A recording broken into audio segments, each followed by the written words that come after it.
Welcome to the Sunday service. Title praise in the building. Anastasia is also in the house. Anastasia, I'm ready for you. Thank you so much for coming in. Helen Akwa is in the house. Sunday is good, Goga, relaxing. Thank you so much for that confirmation. Anastasia says, welcome in everyone. Thank you so much for joining in. Remember to like the stream and share us out. Yes, please. The co-host has spoken, guys. This co-host has spoken, and when the co-host speaks, we listen. So yes, please do whatever the co-host has said. Let me say that we can get the live stream thing going on as we wait for Anastasia to join the panel. So yeah. Right, so as Anastasia will be joining me in a few minutes, so I'm just going to use this time to welcome people to arrive, to make sure you guys are comfortable as you get into the live stream.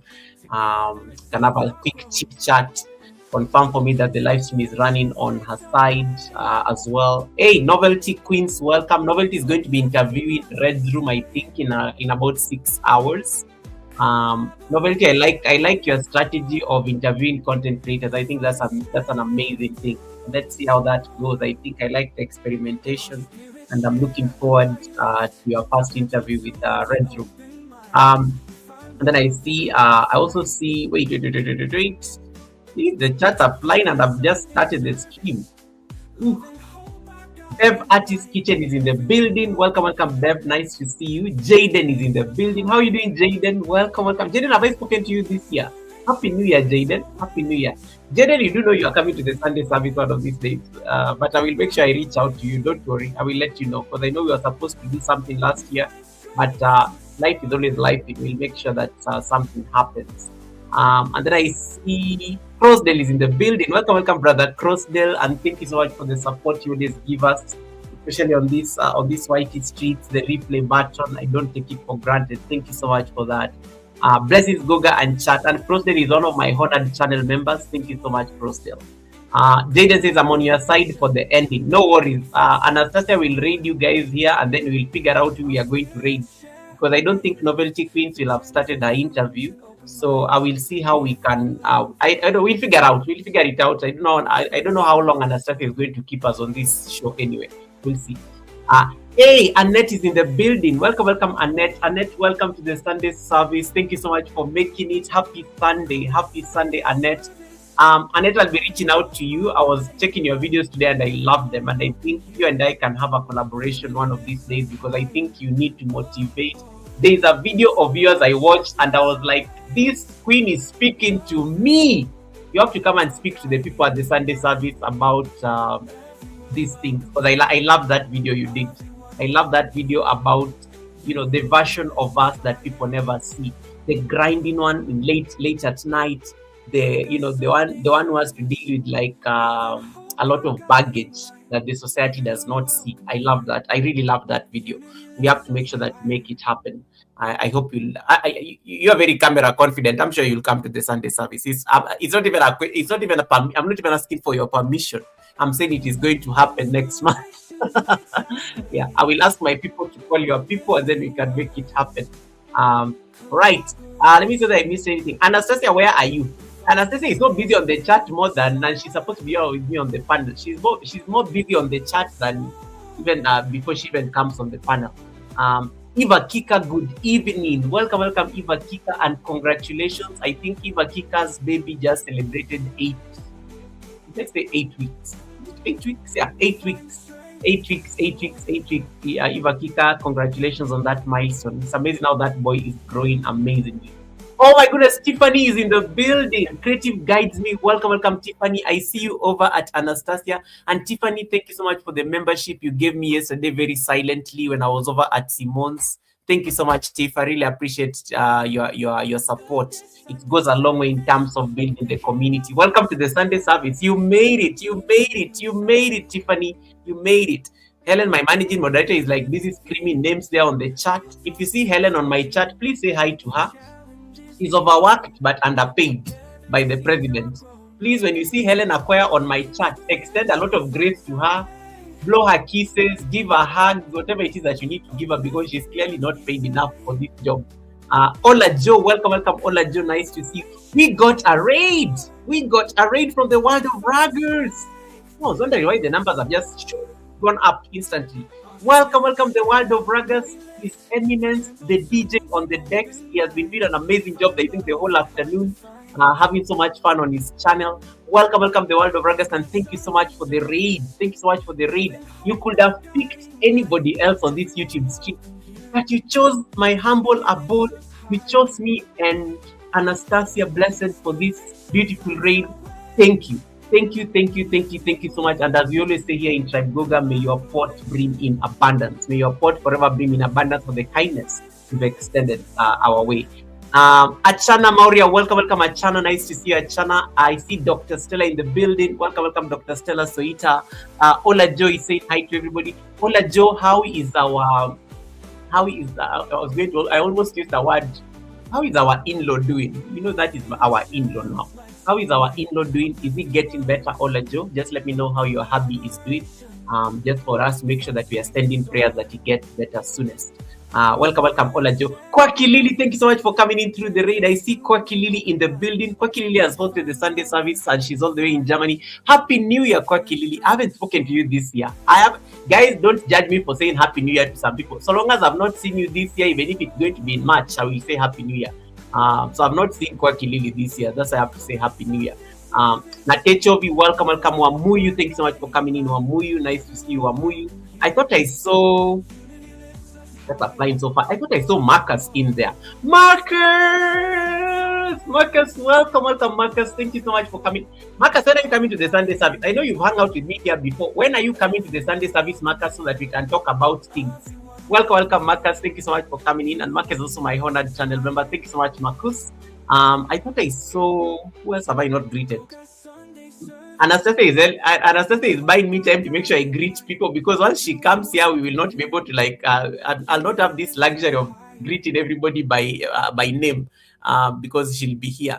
So I think I'm doing very well for myself. Helen Akoya, I think Annette is saying hi to you. That is The Boss Way. The Boss Way. I need to use the brand name.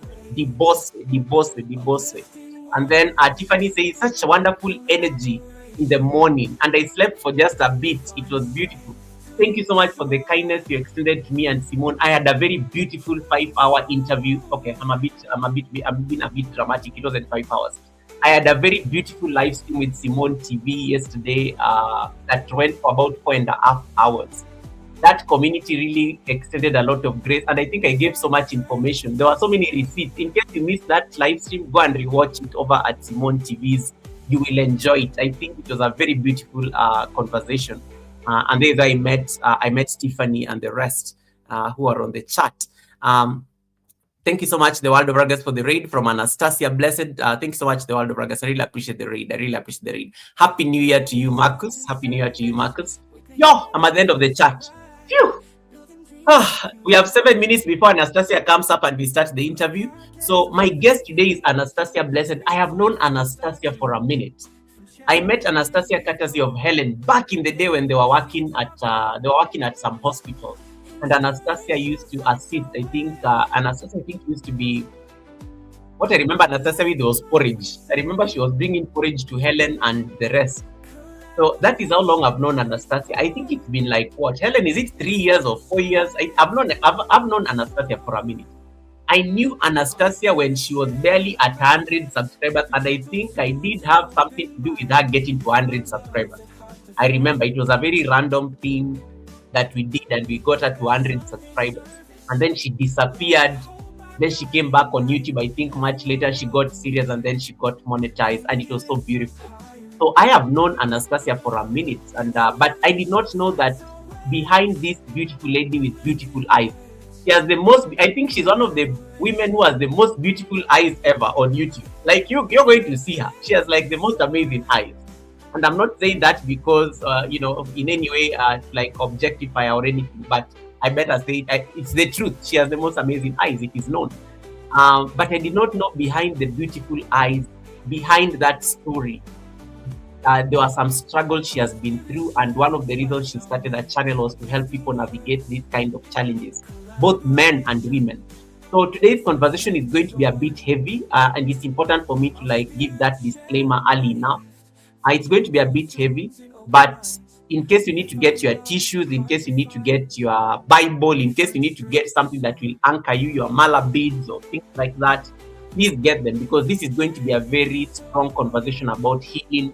It's going to be a strong conversation about community, and it's going to be a very strong conversation about triumph, uh, triumph and resilience. So, and I'm so honored that she's going to help us have this a beautiful conversation. Right. So, Anastasia, ready when you are. I think feel free to come up on the panel so that we can start this conversation. Natechovi says, yes, I knew Anna through Helen as well. Yes. Novelty Queen says, I'm praying that it becomes successful this year. Novelty, whatever you put your mind to it, that is going to work. That is going to work this year. As I said yesterday over at Simon's TV, you are the creator. Whatever it is that you envision as a creator, and you put in effort in it with a lot of intention, it's going to materialize. And I think it will. Kisha, welcome, Kisha. Nice to see you, Kisha. Kisha is also another overworked and underpaid managing moderator on my channel. When you see Kisha H, I think greets everyone. And I think at some point somebody called her AI. Kisha like comments like artificial intelligence. When she leaves you a comment on a video, you'll think that it is AI that left that comment. She's a very amazing human being, and I'm very proud to call her not just my managing mod, but also my sister. So thank you so much, Kisha H. I hope you're doing well there in the States. Welcome. Thank you so much for coming in. Wamui Rainbag, thank you so much for that extra house. I really appreciate that. Natecho V says, yes, she's the most beautiful girl with sweet eyes. Hey, Natecho, I like how you are rubbing it in. And then I see, so everybody saying, I'm ready for this. And then quick question, is Anastasia coming with knives tonight, or are we safe from being chopped? I have no idea. I can't see her backstage, but I'm sure she's going to surprise us. Misha Bless is in the building. Welcome, Misha, my beautiful sister. Misha is in the house. How is my goddaughter, Lily? How is your son doing as well? Thanks so much for coming in, Misha. Misha, I think I saw you live earlier on. I saw you live earlier. You must have been cooking something or something. Was it today? Yeah, it was today. Yes, it was today.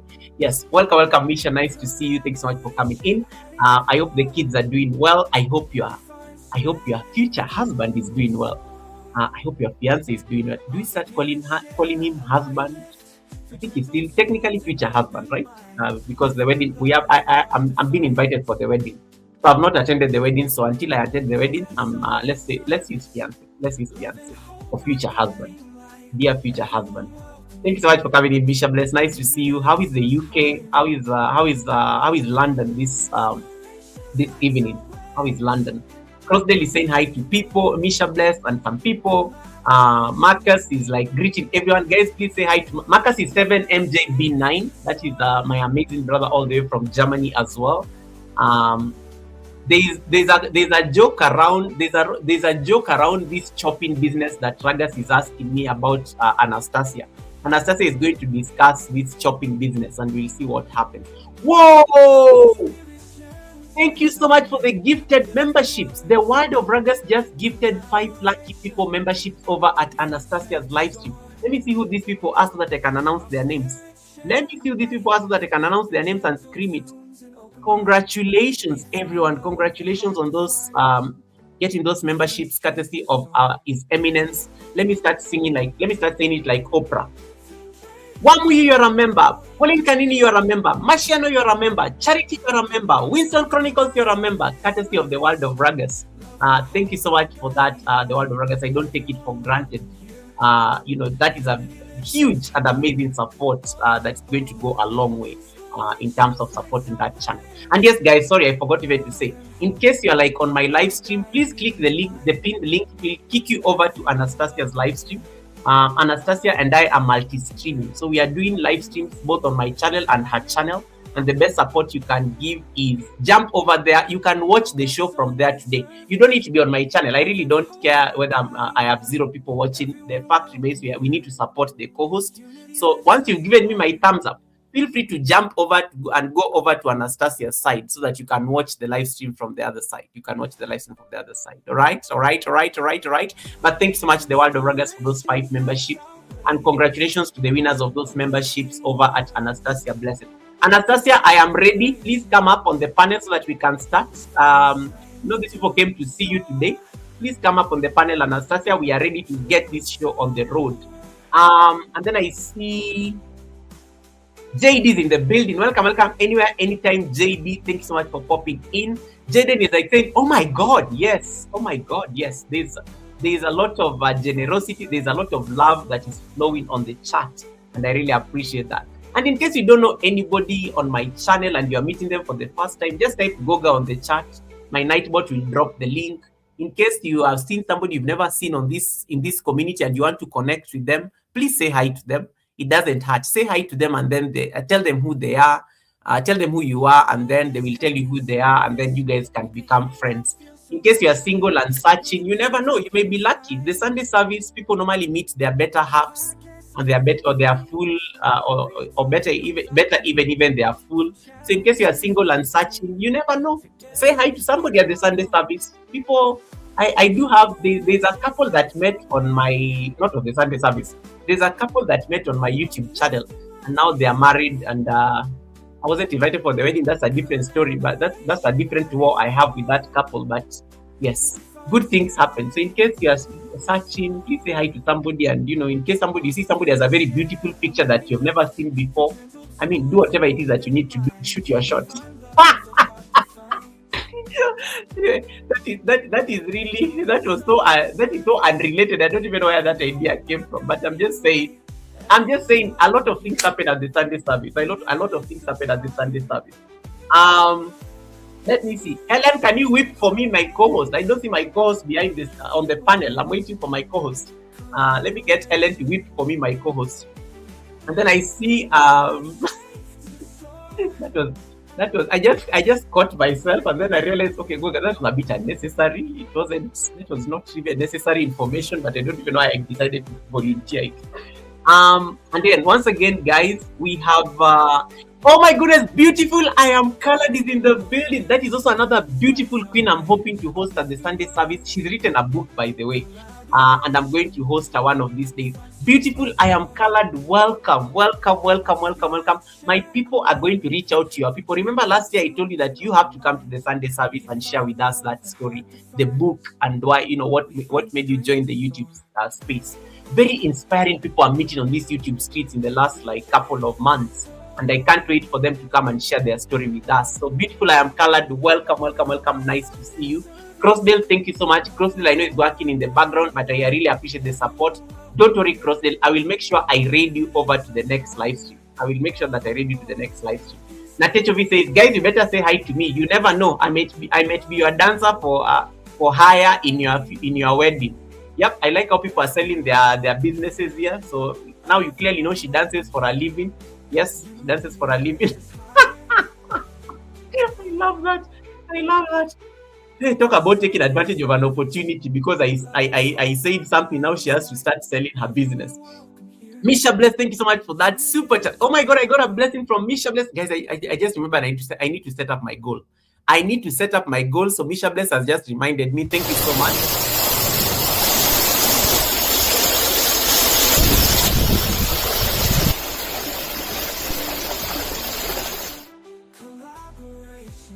Yeah, thank you so much, Misha Bless, for the blessing. May your pot brim in abundance. Thank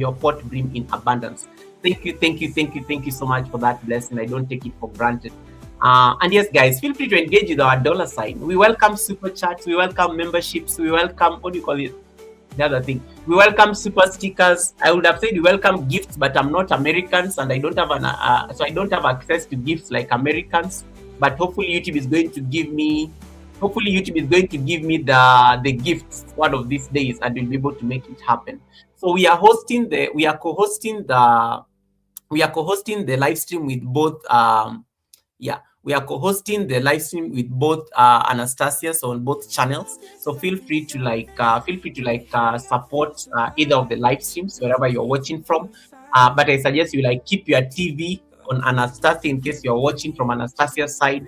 You can keep your laptop on Goga's side in case you don't want to miss the receipts, so that you can be double dipping or triple dipping, and then you can leave your phone to be doing other things, be chatting with people, so that you don't miss out on the experience. So please click on the link that is pinned on top of my chat so that you can connect to Anastasia Blessed. Anastasia, I am ready. Please, where are you? Please give me some information so that at least I know we are not postponing the live. Where are you, Anastasia? It is 20 minutes. Where are you? Any problems? In case you have any problems jumping up on the panel, let me know so that we can fix it. So Anna, we are curious to see you, Mama. Where are you? Anastasia, the people are asking where you are. Where are you? Where are you? Where are you? Where are you, Anastasia? Everybody is asking where you are so that we can start this. We can get this show on the road. Anastasia, any problems jumping up? Any problems jumping up? Helen, clarify for me that she does not have any technical issues. That in case of any technical issues, we can assist. We can assist. We can assist. We can assist. Yes, and guys, what was I going to say? Thank you so much for the support you've always given us at the Sunday service. It's not something I take for granted. The fact that we can host any content creator anywhere in the world to come and share with us their story, I really appreciate that support. It goes a long way in terms of getting to know what people are doing for what makes people like do YouTube. I like those stories. I like listening and having these conversations because it inspires you to be a better creator. It inspires you to learn from somebody's story. And I was telling people yesterday over at Simon's interview that everybody on YouTube is a teacher. There is always something you're going to learn from somebody you meet on these YouTube skills, and it's important to appreciate it's important to appreciate and wear your studentship anytime you interact with somebody on this YouTube skills. Helen is telling me, Guga, don't worry, she'll be up in about a minute. Okay, no worries. Hey, Miss TikTok, thank you so much for raiding. We raided Miss TikTok yesterday after my interview with Simone, and she was so shocked. I think at some point even the internet started doing the KFC thing. Miss TikTok, thank you for raiding. I saw you sent us over to Belchlu, who sent us over to some chef. I think it was chef somebody. So thank you so much, Miss TikTok. I confirmed that you raided. When I woke up, I found my PC over that it had taken some flights at night. So thank you so much, Miss TikTok. I was ready for receipts. And I was going to come for you like crazy. Hey, Kobinata Africa. Welcome, Kobinata. How are you doing, sis Kobinata? Shana Z! Happy New Year. Shana Z, leave me alone. Shana Z was at Simone's interview, and then she decides to go and start listening. She had something at the interview, then she went to my channel to go and start digging for archives and receipts. Welcome, Shana Z. How you doing? Chef Zed Kitchen is in the building. Welcome, Chef Zed. And so beautiful speaking to you today. Welcome, Chef Zed. Thanks so much for coming in. Chef Zed is joining me all the way from Ghana. The world is there, guys. The world is at the Sunday service. Welcome, everyone. Title Pro says, Goga, that was such a great interview. Thank you so much, Title Pro.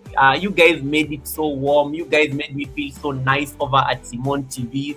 I was so honored to be on that interview. And it's amazing because I told Simone that she only had 2 hours of the president's time. How I stayed there for like nearly 5 hours is beyond me. That is how comfortable I was over at Simone's channel. And you guys made it you guys made it worth it. You made it worth it. Goga, I love you, bro. I know you love me, Shana, but you love receipts too much. Shana, you can't be like going to dig for receipts that aggressively. If you could apply that same energy, on posting shots, your love for receipts is unmatched. Because you just had receipts over at the interview and then you ran over to my channel to go and look for those receipts. I love that. Guys, I'm listening. I'm on the road. No worries, Miss Titi. We are just waiting for Anna to jump up on the panel really quick. And guys, once again, feel free to support Anna, join the membership, give her a super chat and whatnot, and do whatever it is that you need to do to support that channel. Allow me to acknowledge the membership from Tiffany. Thank you so much, Tiffany, for that membership. Allow me to give you your flowers.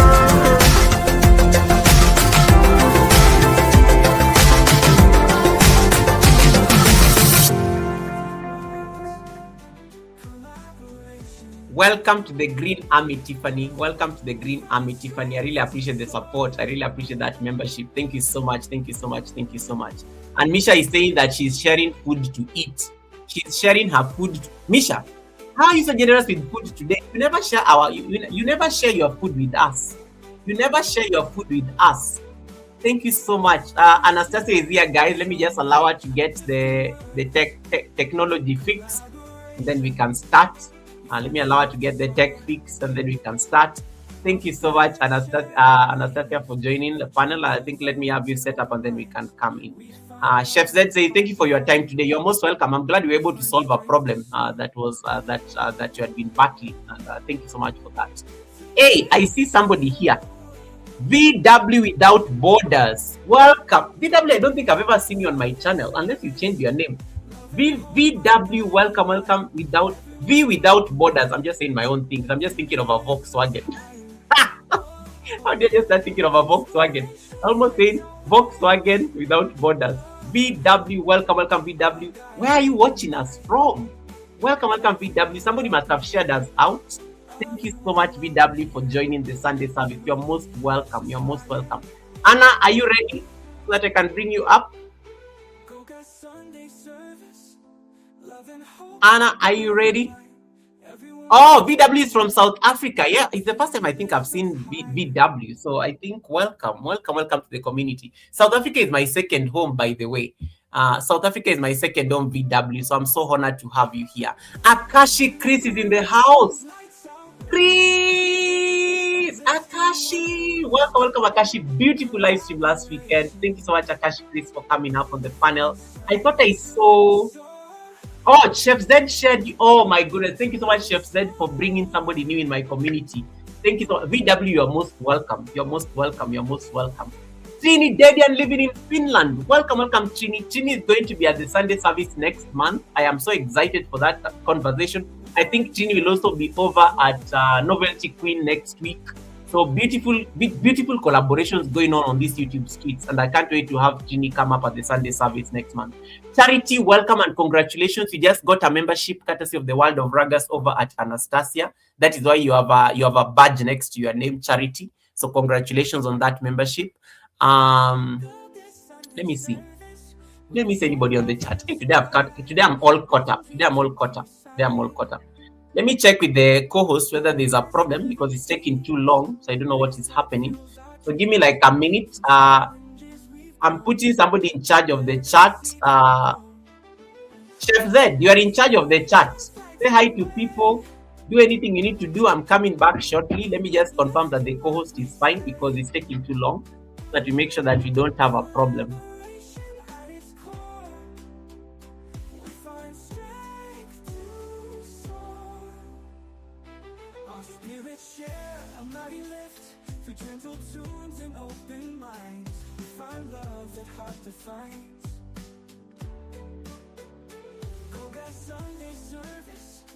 Love and hope are guiding light.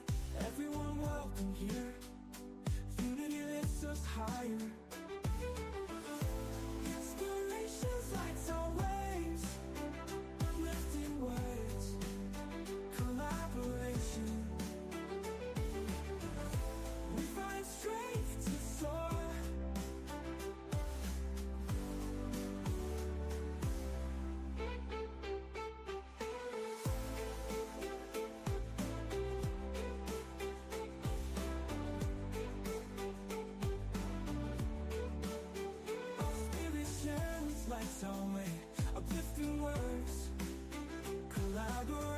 The co-host will be here shortly. We're having a bit of technical issues, but she's coming up. I ask for your patience. She's coming up shortly.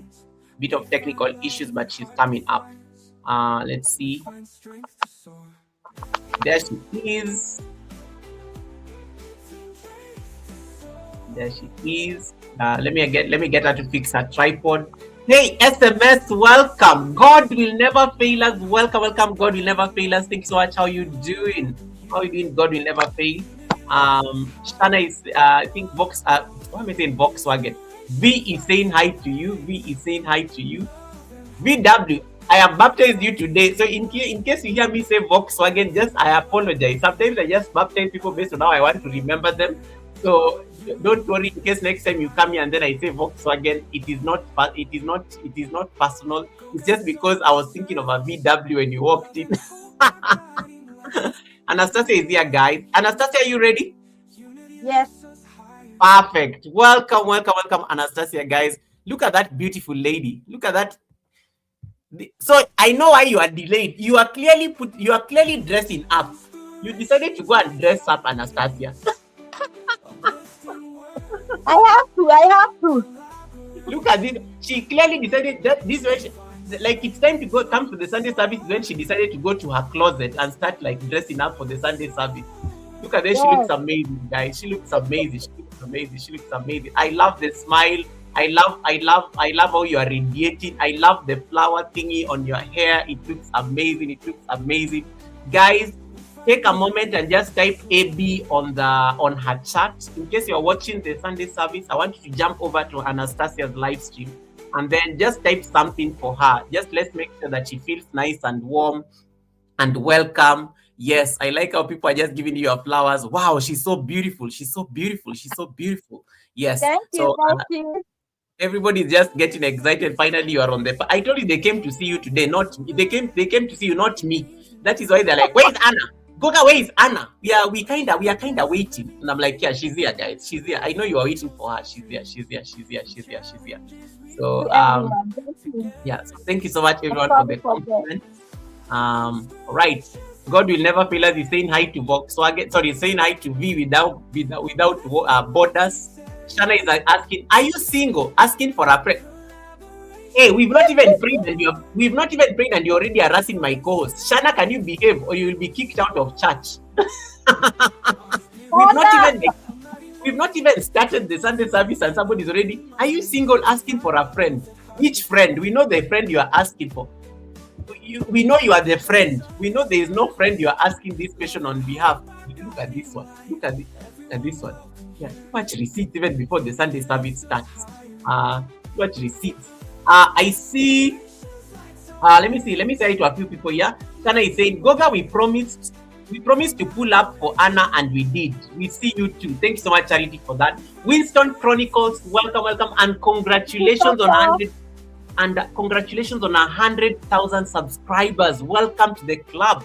Winston, I don't know that you got I can send you the link for you to like start applying for that plaque. Or I don't know that you already got the link for the plaque. But in case you need me to share with you the link of how to apply for that plaque, let me know. I can email you after this show so that you can have it.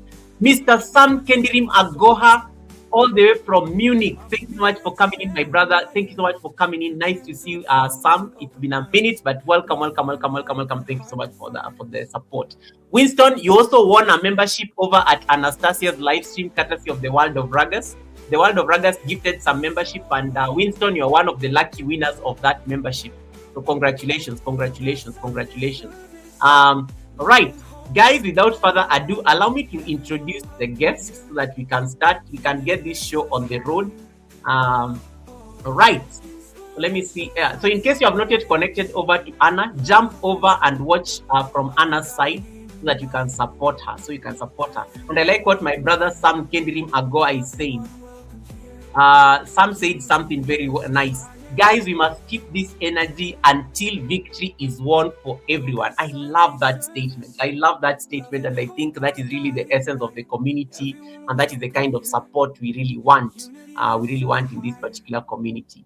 So without further ado, allow me to read a quick biography to introduce our beautiful guest, and then we can start the show. So I'll just pause the music a bit so that you guys can listen at this biography. All right. Where are my notes? Where are my notes when I need them? Let me pull them up. Okay, I got them. All right. Take a deep breath in. Relax. Thank you. So,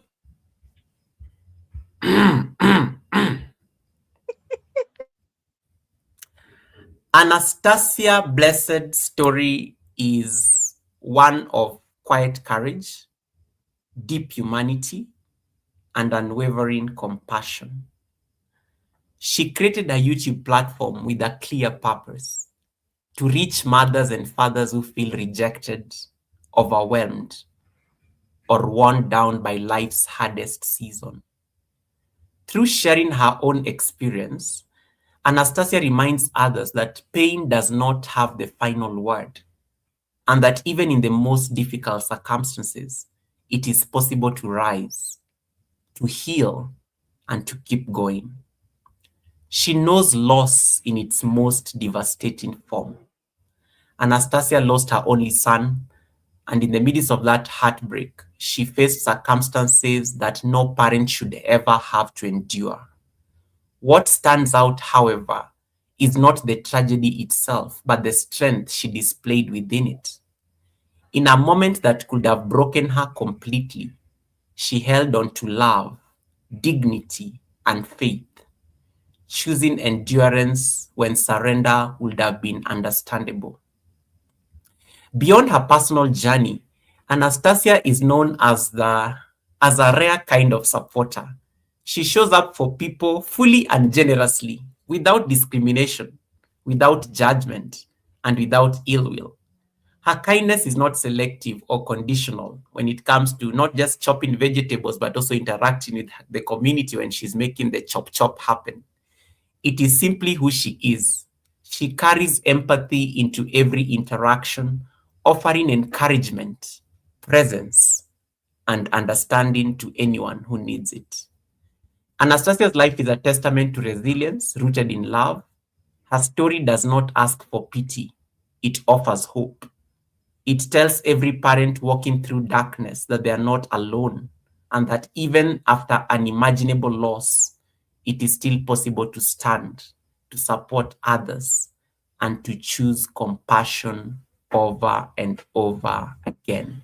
And before I give her a chance to tell us something, allow me to just say this from the onset.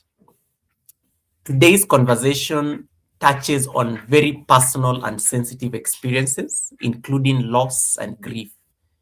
In case by any chance you're on the chat and you're experiencing similar challenges, please know that help and support are always available, and you may find some parts of this discussion emotionally difficult.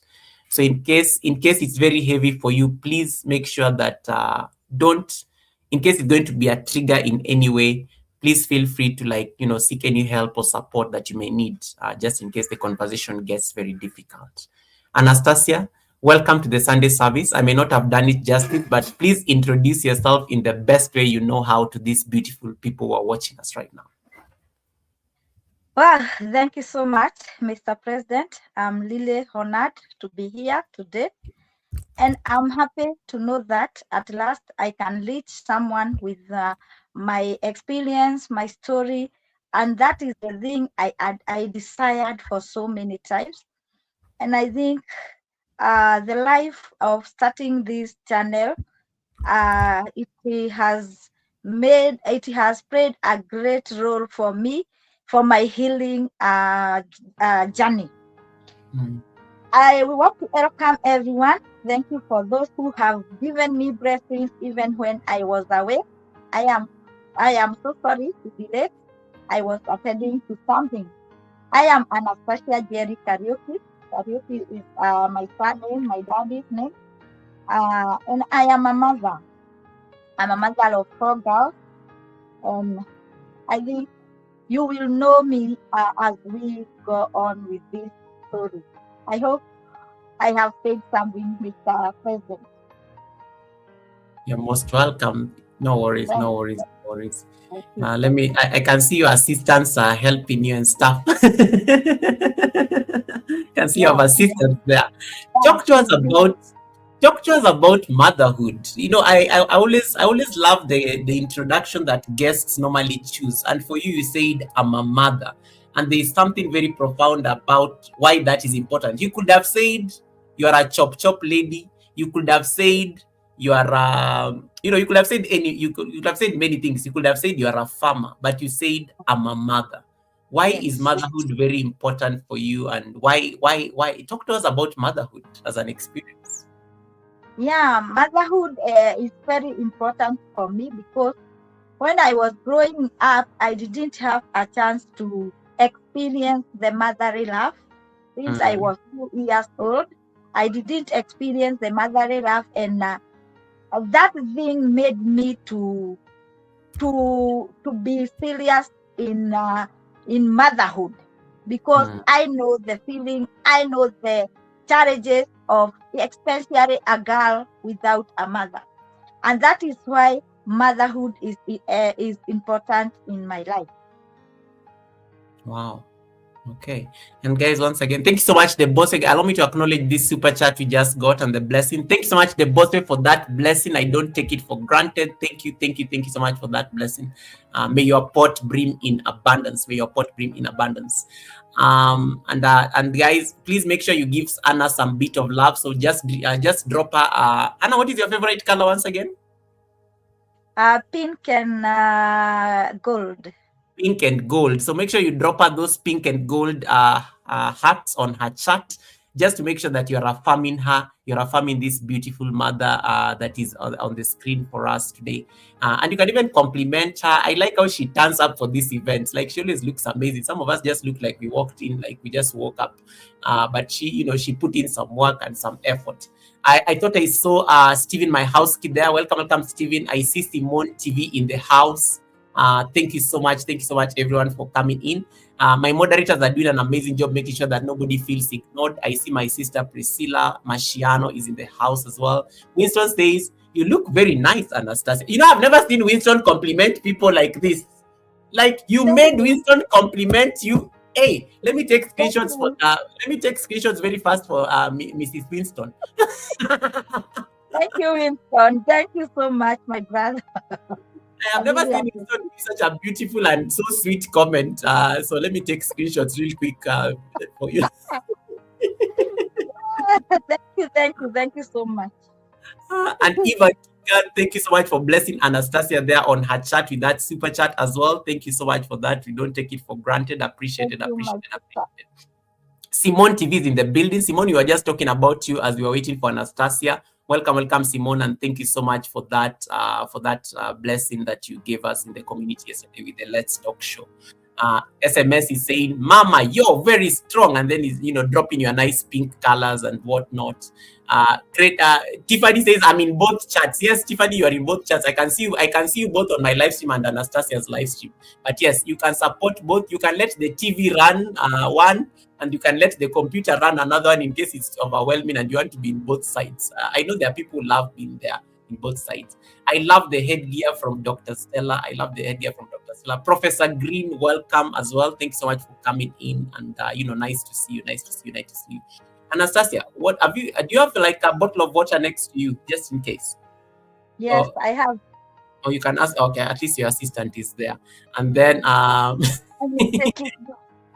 yeah, just in case, because Sunday service conversations sometimes can drag for long, so it's always important I give you a warning before. Just make sure that you're hydrating and stuff, right? I have Thank you so much. Winston has given us a blessing as well. Thank you so much, Winston, for those blessings. Thank you so much. And Winston is saying, Anastasia blessings. Thank you so much for that blessing. May your pot brim in abundance. And one Mijol is in the building. One Miguel, thank you so much for coming in. To all the super chatters, to all the members who have blessed our chats, we don't take it for granted. Allow me to say thank you so much for the blessing. And then Mashian also gave us a blessing and says, God got you. Thank you so much, Mash, for that blessing. To all the super chats, the super stickers, thank you so much, guys. We appreciate the support. And all we can say is,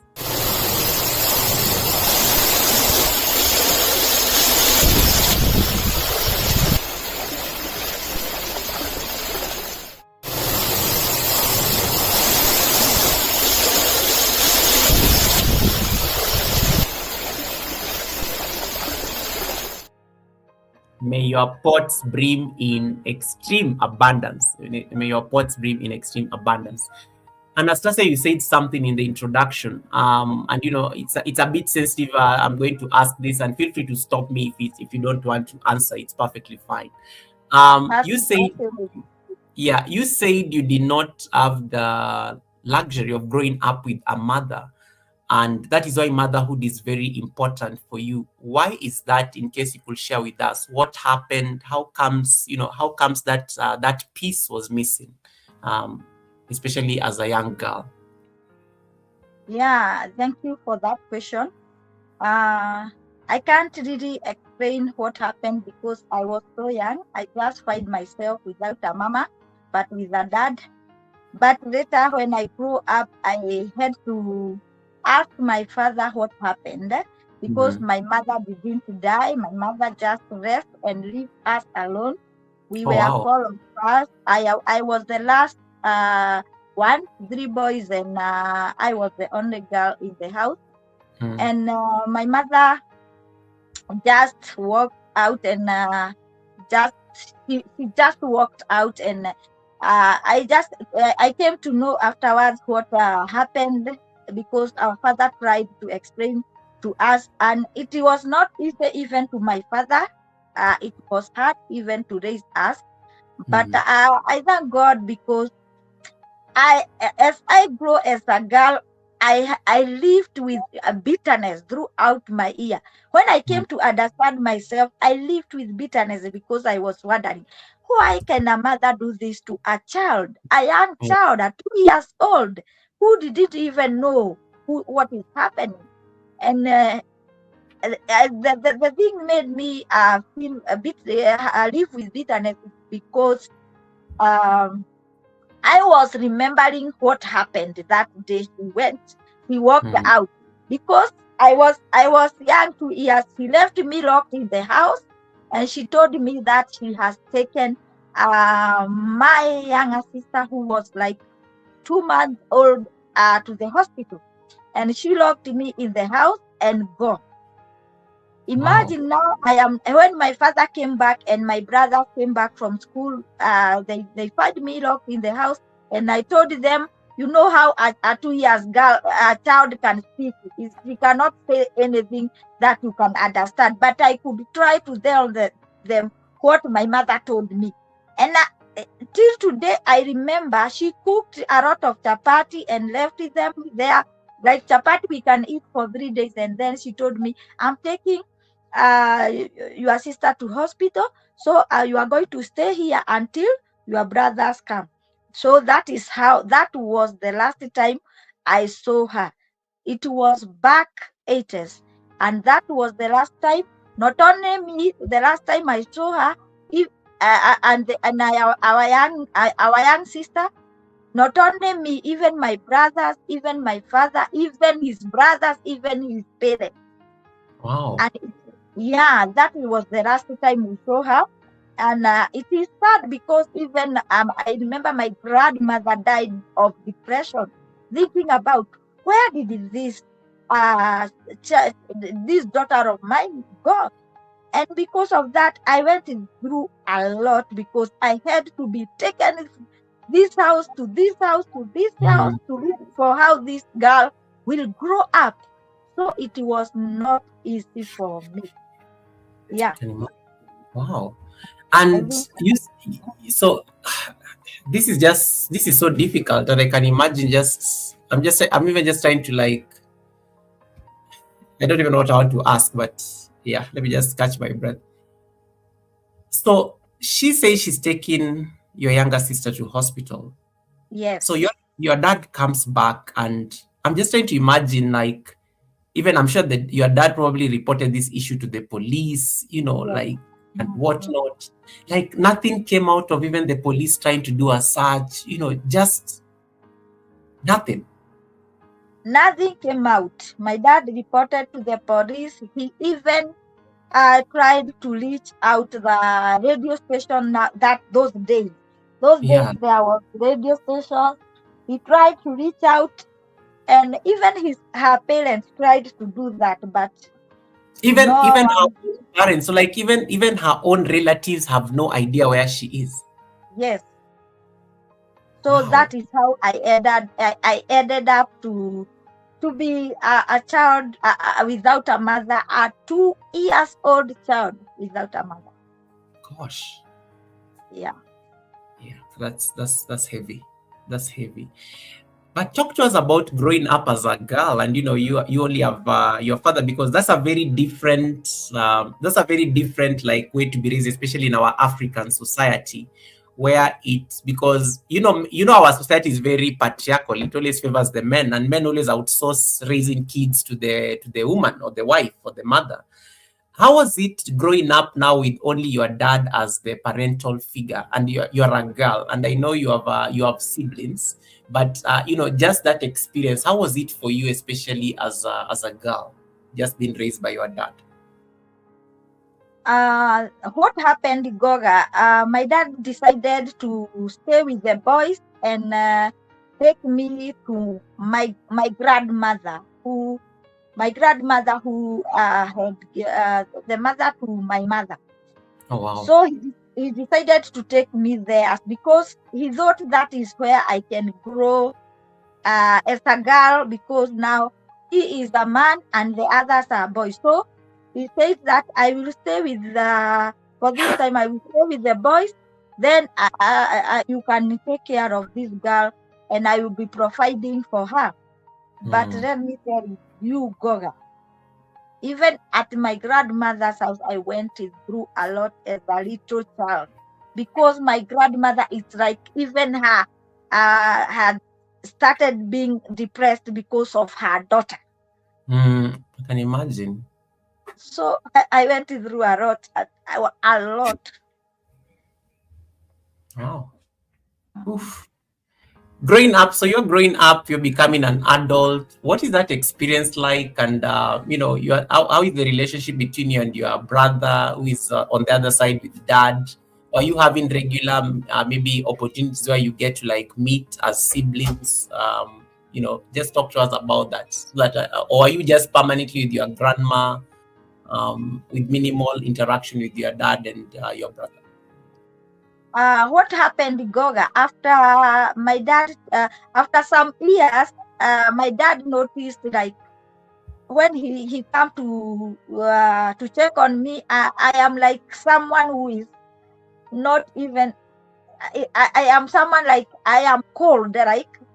And my dad asked my grandmother, that one I was joining nursery school, and I joined nursery school. And my dad, when he saw that how I am behaving when he is coming to visit me, he decided to take me and go with me back home. That time I think I was around 5 years. He told my grandmother, I will take my child. I want to go with her. I want her to join the school. My dad was a teacher. I want her to join the school that I am teaching. I will know how I will do with her, because I don't think, because the reason my dad did that is because one day he found me. My grandmother was waking me up early in the morning, and I had to take milk. You remember those days? There is that milk vehicles were coming collecting milk. Yeah. So I grew as a small girl, carrying those gallons of milk, taking to the station and wait for the vehicle to come and collect the milk. And when my dad find out that I am the one who is doing that work, he felt that this is not right for this child. So he decided to take me and go with me. But he decided still I will not stay at my house, but next house was my brother's, the dad of my brother, the youngest brother. And there was a girl, and there is a mother there. So he decided, you will be staying in this house, eating in this house, but in the evening you will be going to sleep with your cousin. So that is how I started. I went back to my home. And now I joined the other siblings. So we grew together with my brothers. We grew together. Oh, nice. How old is your brother, right? How old is your brother? Our eldest brother, now he was the one who was acting the role of a mother at that time. Wow. And he was still young, because when my mother disappeared, he was class 1.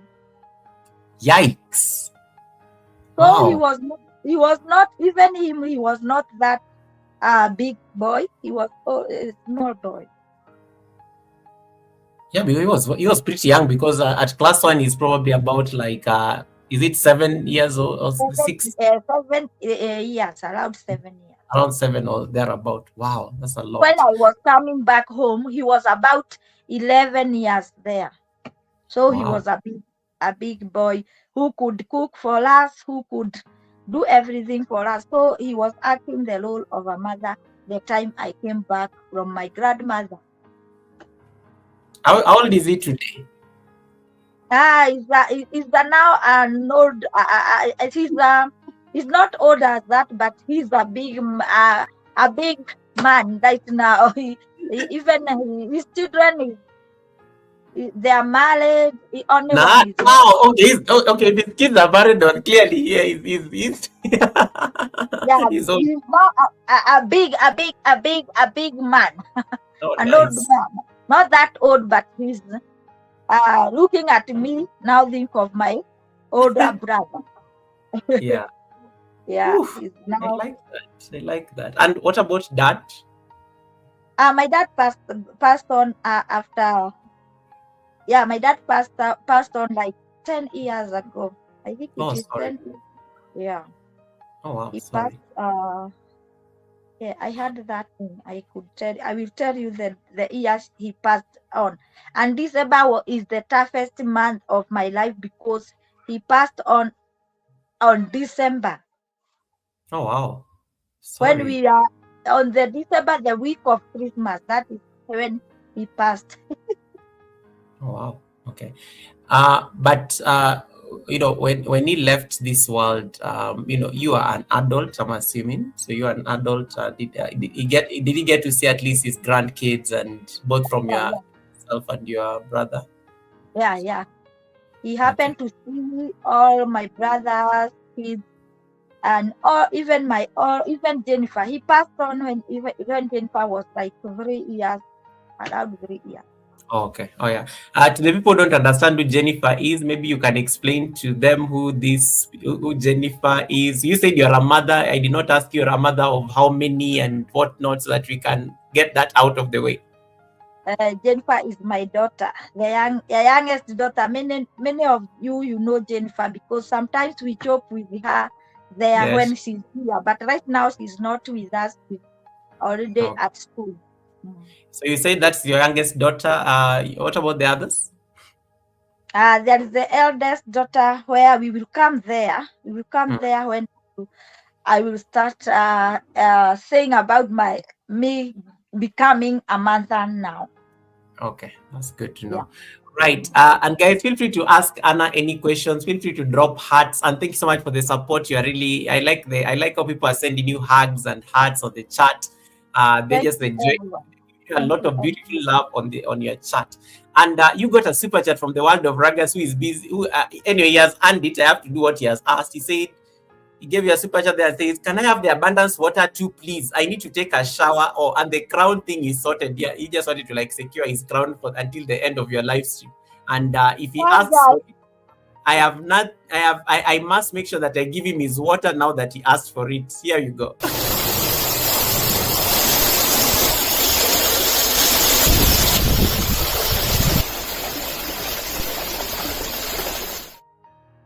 May your pot bring in abundance. You are showered. I hope you are showered as well. I hope that water was enough for you to shower the world of Ragas. I hope that water was enough for you to shower. That's so funny. Thank you. That's so funny. I like how it came out. I like how it came out and stuff. And Tiffany, who is watching us from Canada, says those are the hardest parts to heal.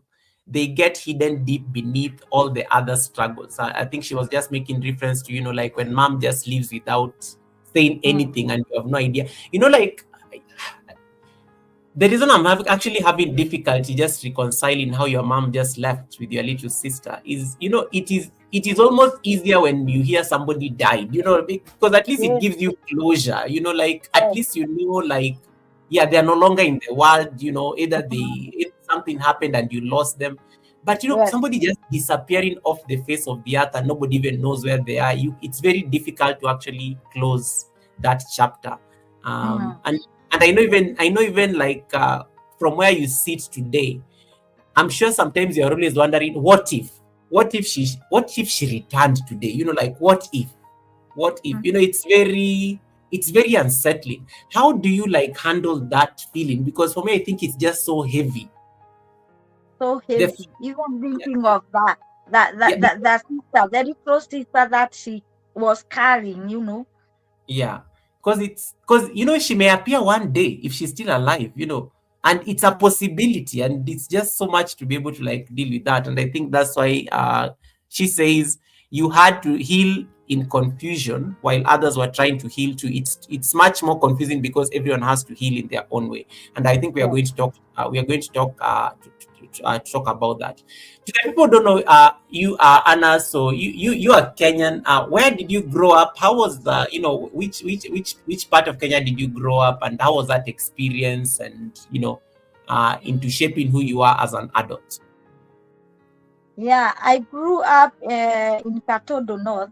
Katodo North. It was still Kiambu. That time it was Kiambu district. Right now it is Kiambu County. Yeah. So I grew up in Katodo North. It is not Right. far from Thika, where I grew up, because Katodo North is large, but I am near somewhere Gatokoyo, above Gatokoyo there. Yeah, it is Gatodo North. That is where I grew up. That is where I was going to school. Everything happened there. I love that. And let's talk about how we met, because I think that can be a good way to also set the stage, just to make sure people feel a bit light a bit. I met you courtesy of Helen Akoya when you guys were working in that was it the clinic a few years ago. And I like that memory, because that's when Helen was struggling to look for watch hours, and I always like making fun of Helen, because imagine Helen was looking for watch hours, guys. The struggle was real. So that already tells you, and it gives you an idea of how long I've known Anastasia. So talk to us about that experience. How did you end up in the city? What was the first job you ever did? And how do you become the chop lady? What are some of the things you've tried to do as a hustle? Let's talk about that before we get into the story about your motherhood journey. Yeah, Goga, for me, I have done a lot of job trying to struggle, because what happened after I grew up and become a young lady, a teenager, I became a mother at early age of 17 years. Oh, wow. 17. Something happened, and someone take advantage of me. Remember, Oh, no. I did not have a mother, and after that I became a mother. Okay. And becoming a mother was something tough in my life, because I was that girl who could not even stand with a boy. I was that girl who could not, those years, those girls, we were not allowed to go studying with boys and what, and so many. But me personally, I did it. At that early age, I was telling myself I want to go to school, be educated, and my idea was I will go and look for my mother one day.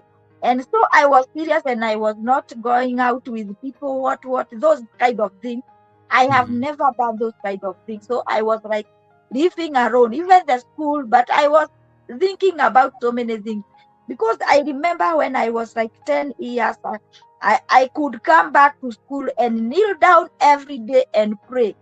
And I could not pray anything else. I was telling God, bring back my mother. That is what I could only say. And I was crying so hard. And I was a little child. And now becoming a mother was the thing that break me, like, because I didn't even know that I am pregnant. Oh, wow.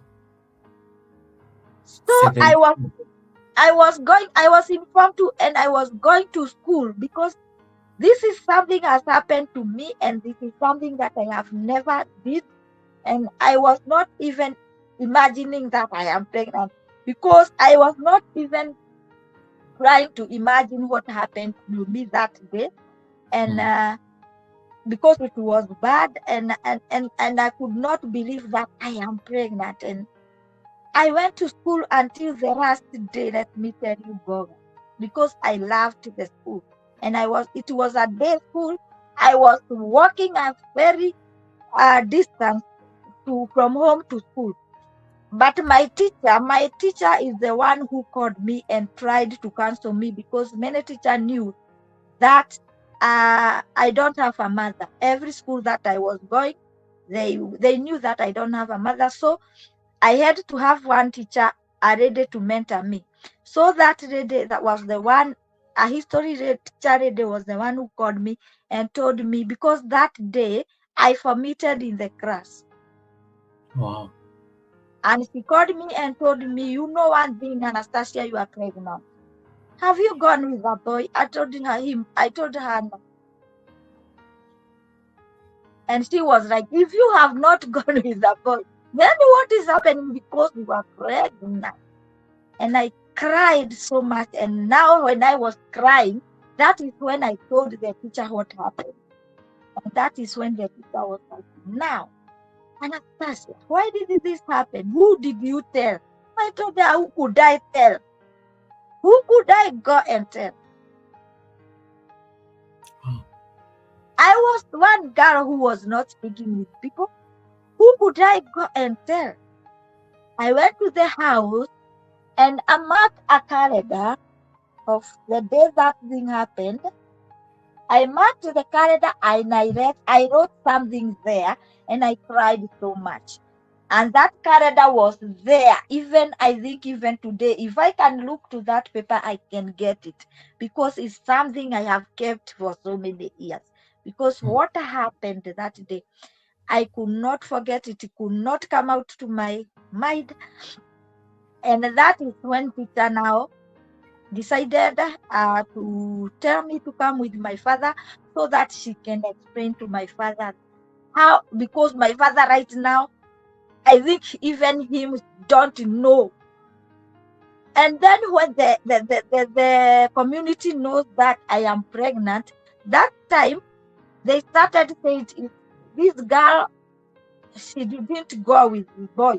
We have never seen her with a boy or what. She don't go with people. She don't go to people's house. So they thought that it is my father's pregnancy. Maybe my father raped me, and it was not.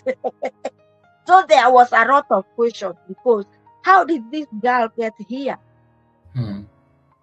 But it was not like that. And then when my father knew that, he cried so much, but he had nothing to do. He had nothing to do. And even his fear was, how will people say? Will they think that I have done this to this little girl, whereby I can't do that to her? I love her so much. I love my children, and I cannot do anything to them. But God's grace, I knew who did it, and I had to tell them who did it. I had to say it. And I said it, and it was not good. And that is how I became a mother as a young girl. That is why I wanted to be a mother who can mother, especially girls, because I gave birth to a girl. I gave birth to a girl, and that girl, I remember promising that girl as a child, that I was a child, and I promised the child when she was young that I will take care of you. I will not leave you. I remember my words. Even the nurses were surprised, because that is what I was telling her, crying loud there in the ward, in the hospital. And I could not be able even to give birth. I was so small. Even giving birth was a problem. I started promising the child in the hospital. So everyone was surprised. What is happening to this girl? And at that time I'm promising the girl, I am walking on a wheelchair. Because what happened, when the day of giving birth came, I didn't know that I am supposed to give birth. I am still alone in the house, and my brothers are still, they are not those big, they are still in school. And that time it was on November. I felt like I want to go to toilet, something like that, some pain, and I could not understand. So I didn't tell anyone. But my brother noticed some movement with me, and he went and called the wife to my brother, Yeah. my father's brother, and Yeah. told her what I'm seeing Jerry doing. I don't know what is her problem. Now she came, and right away, like she knew that I am giving birth, and she came with everything. They got a car and take me to Gatondo Hospital. Gatondo Hospital that time, it was like a dispensary. So they didn't have a theater, and where I could be taken to theater, it is only level 5 Vika District Hospital. It was now, that then was called Vika District Hospital. And from Gatondo to Vika District Hospital is very far. And now, because I have stayed in the house without knowing what is happening to me, now the baby has started like coming, but the baby I cannot give birth to her normally because I am so tiny, so young. And now they decided to, because they said this girl will not be able to reach the hospital. So we have to do something. We have to take away this baby in whatever cost. So they locked my legs like this. I remember very well, up on that bed, rubber bed, and they started kufuta mtoto. I don't know how we call it. One man came up and start pressuring, and the other one start moving the baby. It was bad. And that time my leg got problem. My right leg, I had a problem because of that, and I could not walk. I could not do what it's only my mouth, so I was going with a wheelchair. Imagine now the girl who didn't have a mother now walking on a wheelchair, and she's now a single mother. It was bad. Like everyone cried. And you're only 17. I'm only 17 years old.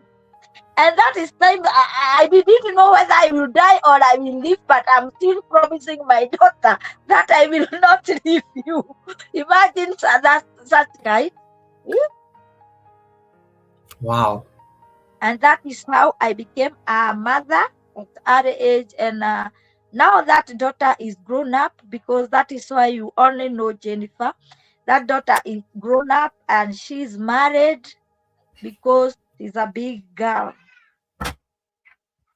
I raised her, I educated her, and she's now married. That is why I have only Jennifer. But there is other where we will come to that story.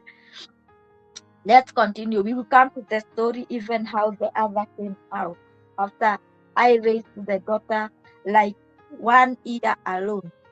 Or I continue. No, I'm just trying to. No, it's fine. Thank you. I was trying to catch up on the chat. I think I'm also. It's a very heavy story, so I think let me also give you at least a bit of a breather, so that at least you get to, you get at least to understand what is going on the chat, just to make sure we also give you at least time to catch your breath. And once again, guys, as I said, the experiences we are sharing today, these are based on Anastasia's personal journey. Once again, they are not a substitute for professional advice. If you're struggling with grief or this kind of a challenge, abuse, and maybe you've been through this same situation, we encourage you to reach out to a qualified professional or a support organization. So it's important for me to just state this. And if the story is very heavy, you don't need to be on the live stream. If it's too much, if it's something that is a trigger, it's perfectly fine. Don't torture yourself by being on the show. It's perfectly fine. You can do something else so that it does not like trigger you in any way. And let me just read for you a few comments, Anastasia, on the chat that came through as you are talking. There's some beautiful comments here that came through, and I think I'll come to what Ragas and Dr. Stella said, because I think I love them. I love those comments. VW says, I am so sorry for what you went through, my sister, all the way from South Africa. But Melissa is resonating with your story. And Melissa says, my sweet lady Anastasia, my heart is with you. I went through the same thing, but I was much younger. I fully understand your heart. So you're speaking to somebody at the Sunday service. So thank you for sharing that with us. And then Chef Zed says, Anna, I pray that you have a forgiven heart for your mom, and not to judge, because she's the only person who knows why she left. 100%. And then Stephen Myhowski says, I knew Anna was amazing, but this is off the charts. This is off the charts. And then Tiffany says, I'm not sure if I'm crying for her beautiful story or seeing so many people speak of her character so high. It is very powerful. It is very powerful. And Priscilla agrees and says the same thing. Sometimes I think I went through a lot as a person, but when I listen to Anna's story, she really went through a lot. So, and I think it's important just to like highlight that. And Miri Besh, thank you so much for that super chat over at Anastasia. And she says, Anna, hugs and love from Kanini Kanene. Thank you so much for that. I thought I saw Kanini on the chat as well. And then Tiffany says, I am sure so many of us resonate because our lives were not easy. Our lives are not easy. And I'm glad that she's bringing that out very clearly. My brother Stash is on the chat. Thank you so much, Anna. Thank you so much, Stash, for popping in. And yeah, thank you so much, everyone, for also holding this space. It's a very heavy story, and it's important to make sure that at least we're also holding the space for Anna and stuff. And I'm going to ask you a question. And Regina, welcome, Regina, all the way from Ghana. That is our silver button holder who was at the Sunday service last year.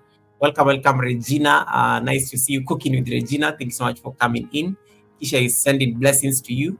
And guys, please drop those nice pink and gold hearts over at Anastasia's live stream. Please drop them. Please drop those gold and pink hearts. Sometimes emojis have a way of brightening somebody's day. I like emojis because emojis sometimes help you speak emotions that are too heavy. And sometimes when I don't know what to say, I always drop emojis on people's chats when I really don't have anything I want to say.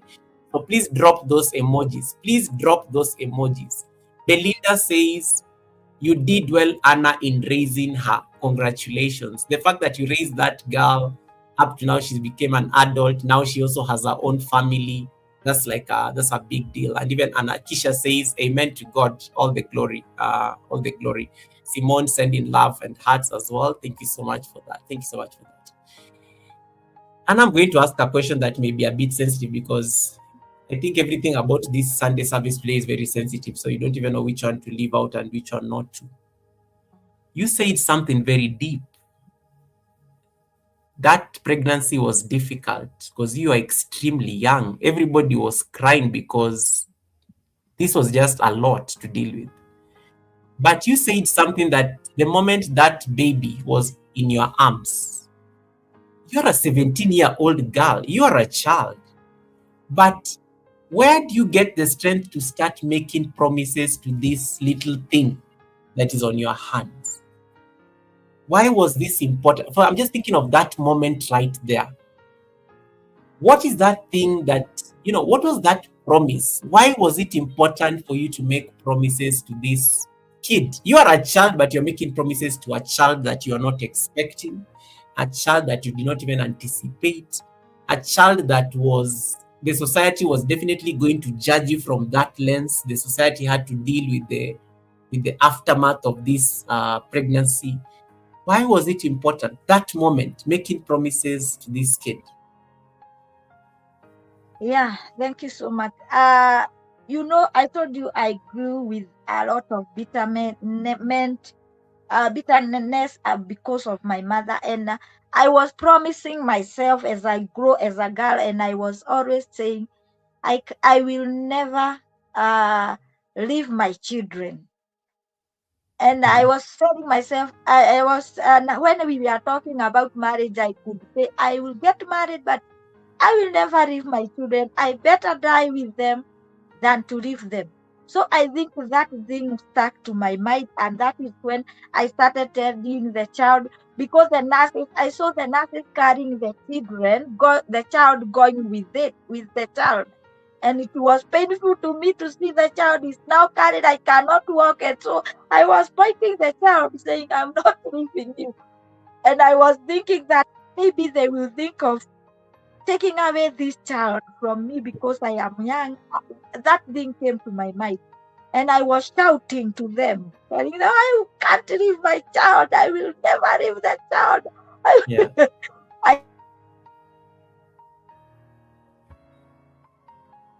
Sorry, Anna, we lost you there briefly. I think there's a technical hitch.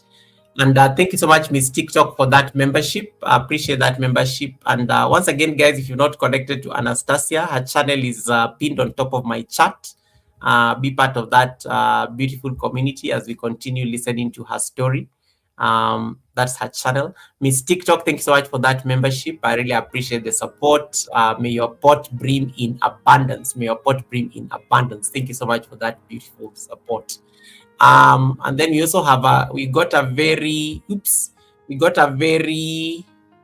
nice, beautiful comment from I think the World of Ruggers. I love that comment.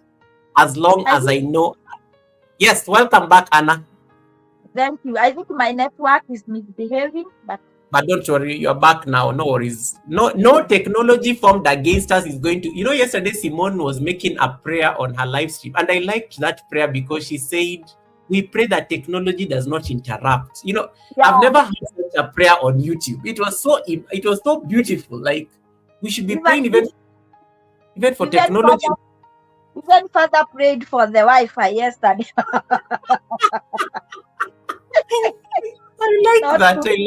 I like that.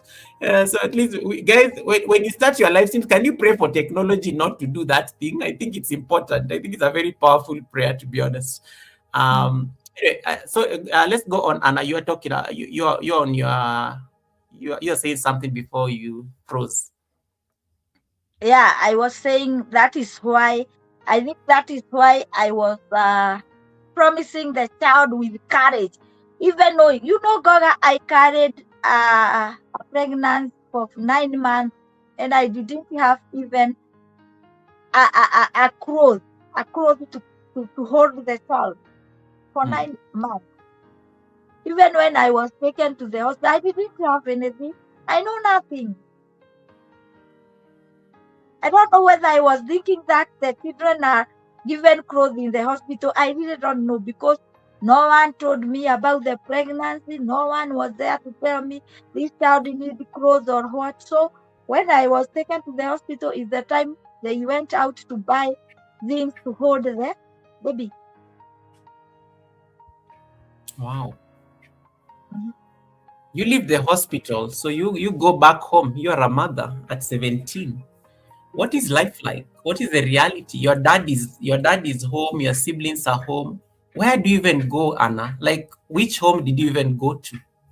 How do you learn mothering? Because it's something that is totally new to you. Let me tell you, Goga, what happened that time. I remember I told you I was sleeping at my other mother. That is your uncle's. The brother to my dad's house, where there was a mother. When the mother knew that I was pregnant, he told my father he cannot stay with me any longer. Wow. And he knew all the story, what happened. He knew everything. She knew everything. So my father, he could not know what to do, but he took me to our house. But that time the boys had their own house outside the main house, and I was given the other rooms that boys was living that before I came. So I started living there, and now I know nothing about pregnant. Even that mother didn't even take time to tell me anything about raising a child, or about it. Take me like her child. She didn't even bother. So and my father could not tell me anything. You know, those elements, they could not tell girls anything. They are not like today's father. They did he could not tell me anything about the pregnancy, about the child. So I think he was even there in his room crying. I don't know. I know he was crying all day. So I knew I have given my father a hard time, though he didn't want to show me. So I stayed there, and that is where I was picked when I was taken to hospital, and that is where I returned when I was taken home. And now I have started my life, but thank God there was people who were helping me. People, some area people was coming to look for me, wash clothes for me. Even the young girls who were my friends, though their mother was telling them not to come to me. You know those days when you give birth, all your age mates are told not to come to you, but they knew me and they knew what happened to me, so they were hiding from their mothers, and they came and come and help me. So they helped me until the time I started working by myself. Then I started washing my clothes, child's clothes, and that is time I started. I had now to think, what will I do now? This child needs. What will I do? Now I started looking for hustle, and I went to one of my cousins who was having a wife at that time, and that wife was very, very, very good. So I told her, now you have to be giving me, and even she was the one who took me to hospital. I told her, now you have to give me job, because you give people job here. They wash clothes for you and they carry water. They do fetch water for you. So I asked a job from her, and she told me, you have just given birth 2 months ago. Will you be able? I told her I have to do it, and she was a very supportive lady. So she told me, you will not be fetching water. You will be doing the housework, like washing clothes, what. Then you get money to raise your child.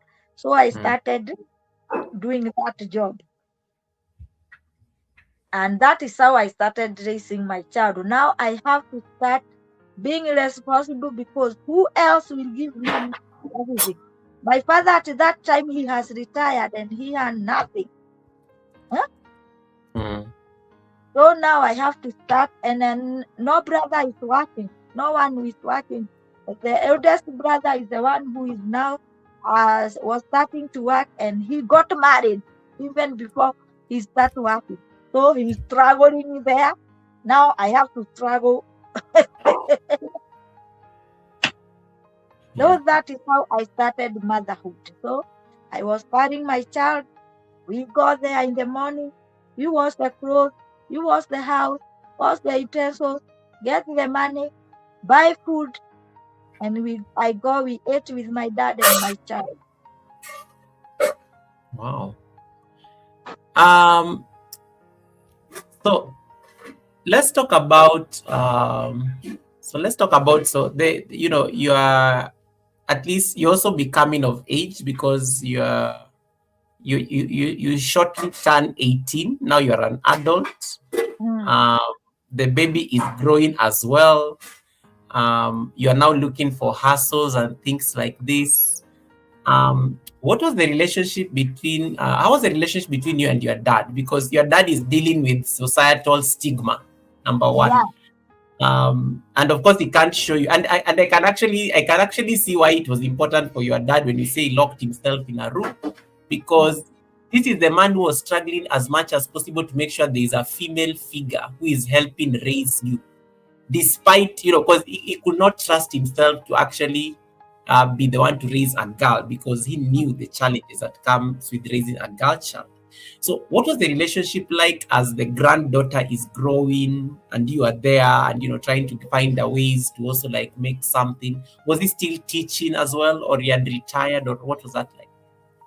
Already he has retired because my father get married when he was old. He was old when he was getting married, so he was old and he has already retired. And now, yeah, now when he saw that I am capable of raising this child, I'm not bothering him. As I think he didn't bother so much as long as I am coming home. And he knew where I am going in the morning, so he was just there. I raised the child, but I didn't raise the child alone for long because I was feeling very bad, Gora, because I had promised myself I will not give birth until I get married. Now I have a child. What will I do? I wanted to go to school. I didn't finish the school. I was feeling very bad, and I was I was ready to marry. I was ready to marry anyone who will come on my way. I don't want to stay single because the single mother life, that is the thing I hated in my life. I didn't want it to happen to me. So that time I didn't raise this child for long alone. When he was like 1.5 years, that is when I met a guy. And this guy told me that he want to marry me. And imagine now I want just to marry anyone. And I think he read my mind, and I don't know the guy. Imagine how foolish I was. I didn't know the guy. He was not of my tribe, and he was not of my village. He just came to work around that village. And that guy so keep on telling me, "Oh, you are a good girl, a hardworking girl. I want to marry you." Imagine a foolish girl without knowing the girl, because honest, he wants not to be single. Single mother. He followed the guy with her child. Because even the village was judging me all the time. You could hear women telling me big words, and I was tired. I need to come out of this village. And I followed that guy. Let me tell you, God, I don't know the guy. I don't know where he came from. And I don't know even I don't know which tribe he is. I went to know later which tribe he is, and I followed him, and now I was happy. I have become a wife. And I was. Let's talk about that, because I think that's a very powerful statement, and I think Belinda Melvin says it very well, that the societal stigma is so real that it can end up pushing you to do certain things because for you see it is what people are saying, that, and for you this tag of being called a single mother, it is like it is giving you sleepless nights. It is making you like uncomfortable. The people in the village are talking. So anybody that came your way and was willing to take you and your daughter, it was not even like you are ready, because it's a very easy decision to make, because it's going to take this burden off your back. I totally get it. So what is that? What is your what knowing what you know now? What is that one piece of advice you will give the single mothers? In your Even the young girl, don't for anyone because you are stressed, or because you want to come out of something that is making you feel like you don't fit in the community. Love yourself first. You better go and find a job and raise your child than follow a man because you want to become a wife. Because that is what I did. I followed the man because I want to become a wife, and I want to run away from these questions, people speaking about me all the time, and pointing finger all the time. I can't even walk on the road. I'm going hiding. Like you don't have freedom, and you are in your own community. So I had to run away with this man. I had to run away. And now, man, that man knew that the girl has run away from home. And he knew very well I am taking advantage of this girl because of her situation. I know that man knew that what he was doing. And he knew that I am innocent. And he knew that this girl hajajichanganya. He was a Luya. Now I have followed someone from another community. I don't know where he has come from. I don't know anything about anything. And I have carried my baby and went in the house with him. And we started a life, which I have never, I don't know. I even don't know what a life is supposed to do. Yeah, because you I, never got to see, you I'm, know, I'm now yeah. 18 years and some months. I don't know even what a wife is supposed to do. I'm just following because I want to come out of this community. Anna, what do you tell your dad? Because you are living in your dad's house. What did you tell your dad when you are living with this? I didn't tell anyone, Goga. Wait, you just like you. What if he was a serial killer, Anna? Even you are bold. I didn't tell anyone because I don't know the guy. But to me, I want to walk away from this village, and I don't know how. I don't know what to do. I have never worked. I don't know even town. Where can I go, Goga? I didn't tell anyone, but I was stressed such that I don't want to live there, and I don't want to stress my dad, and I don't want him to know that I am going with someone who I even don't know. Wow. So I have to, the guy, because he came with a lot of promising, I will take care of you, and I didn't even ask him, where are you from? What a For you, stupid guy. for you, it was the passports out of the crazy village people.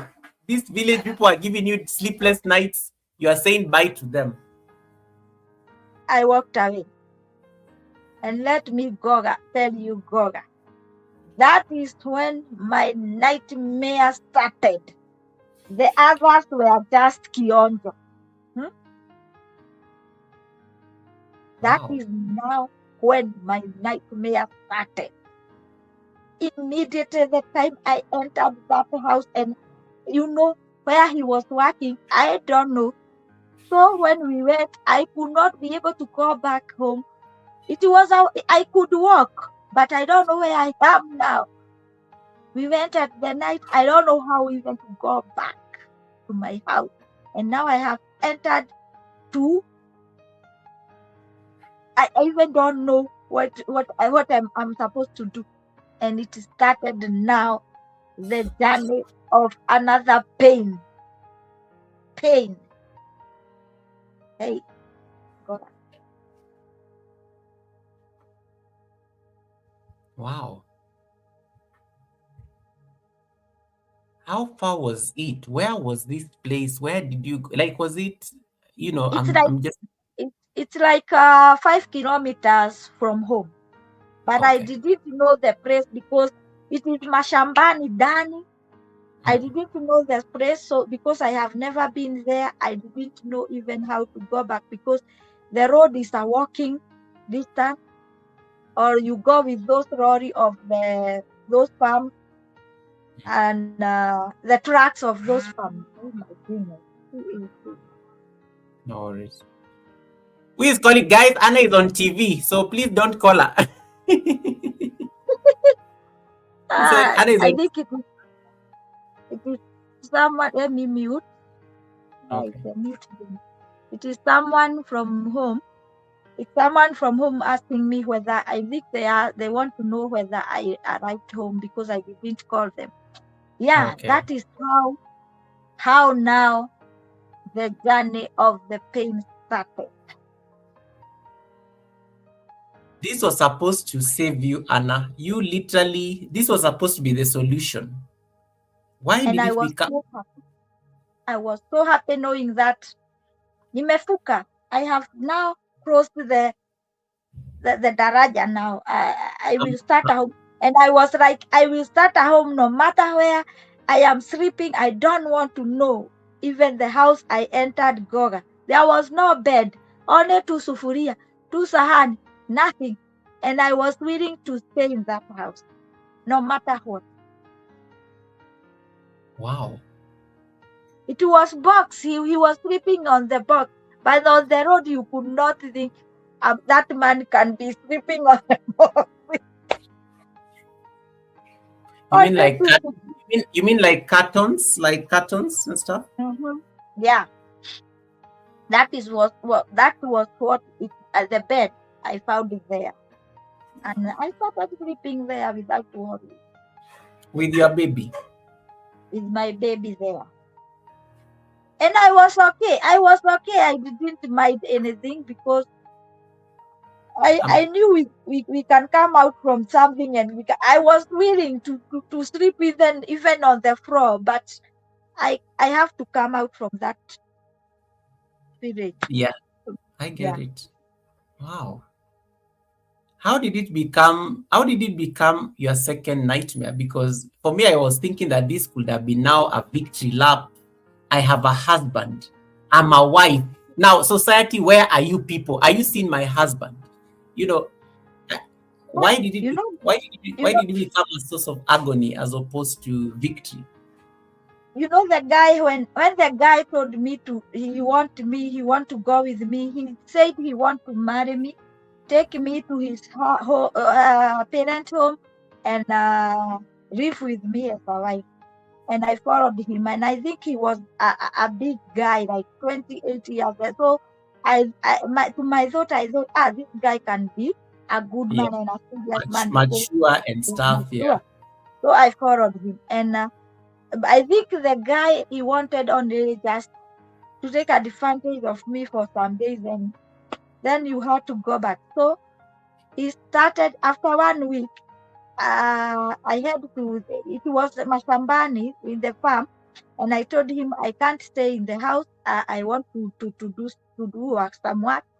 You can take me to the Mashaban, the farm that you are working. I start working, and he told me I find a job there and start working, like picking the coffee.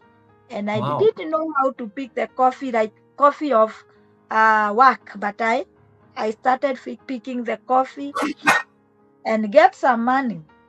But the guy, the time I started, after 1 week, that week he was providing food, everything, but after 1 week he stopped providing food. So my picking coffee is the one which is providing food. I started providing food for 1 week, with married ready. And now I am leaving the child in that farm. There is somewhere where mothers leave the children. The farm pays a mama to look after take care of them. Yeah, you come when coming back from work, you come picking your child, and children were being cooked some porridge. Yeah, not this one. I don't have the picture of that farm. We will come to this. We'll come to this. So I thought it was one of these. Okay. Cool. Yeah, I don't have picture of that farm. I didn't even know how to take pictures. But the first picture with that girl, that is when I was in school. That time is the time I will get pregnant now. The first picture there where I am with another girl. That is let me pull it up, don't worry. Just carry on. That is when I was in school. If you look at it very well. This one, the girl in yellow, right? Yeah. It was I am with a pink pullover. I don't know whether it's a pullover or a sweater. That is this I am a young girl, a very young one. My dad took me to church when I was this age. I was like 12 years, and this is my older brother. Oh wow! Okay. I am the one in this. This is in between my brother and the yellow girl. That is me, being taken to church by my father. Oh, nice. My father is here also. I think I didn't take him. Let me say that again. So you say the one where you're wearing a pink pullover. That is the year I think I get pregnant. Let me see whether it's this one. I'm squinting. Yeah, this one. You see? Oh wow! Oh, you're so young. I love your hair. That is me when I was in school. This was my friend. Oh wow, you look amazing. We have just come from exam, and we decided to take a photo. Oh wow. Okay. Now that this is the girl that will get pregnant. That I love it. I love this picture. There's just something about it. There's just something about it here. we didn't know even how to pose. No, I love it. I love it. It's so. Let me just say. Yeah. God loves His people. God loves his people. Eh? Look Now at see you. that Look at you now, Anna. Like, wait. Okay, guys, we are going to look at these pictures a bit, and then we continue with the conversation. Let us look at these pictures because I'm getting receipts on this live stream today. Uh, so let me start with the. Let me start now with the. now here Hmm. here I am the one with the white short sleeve blouse. Oh, with the brown wrap on your waist. This time I am having the boy and another girl. Now I have 3 children here. I don't know 20 how many years. I am 20 something years. We are coming to Here. that. We are coming back to that story, and then Yeah. so this I is am working in a farm. This is a farm. I was working in another farm. Now here is in Vika. This is Blue Post, where you see that farm now is an estate called Bahati Estate. It was a farm those days. okay. And then let me see. Then what's going on? This is still the same farm. Yeah, this is still the same farm, and this was my supervisor, and she loved me so much. So she told me to let us take a picture for me to remembering you because you are Oh wow! a very hardworking girl. So this madam was my supervisor, and she loved me so much. This is me with the yellow. Yeah, hey, Goga. You Leave me alone.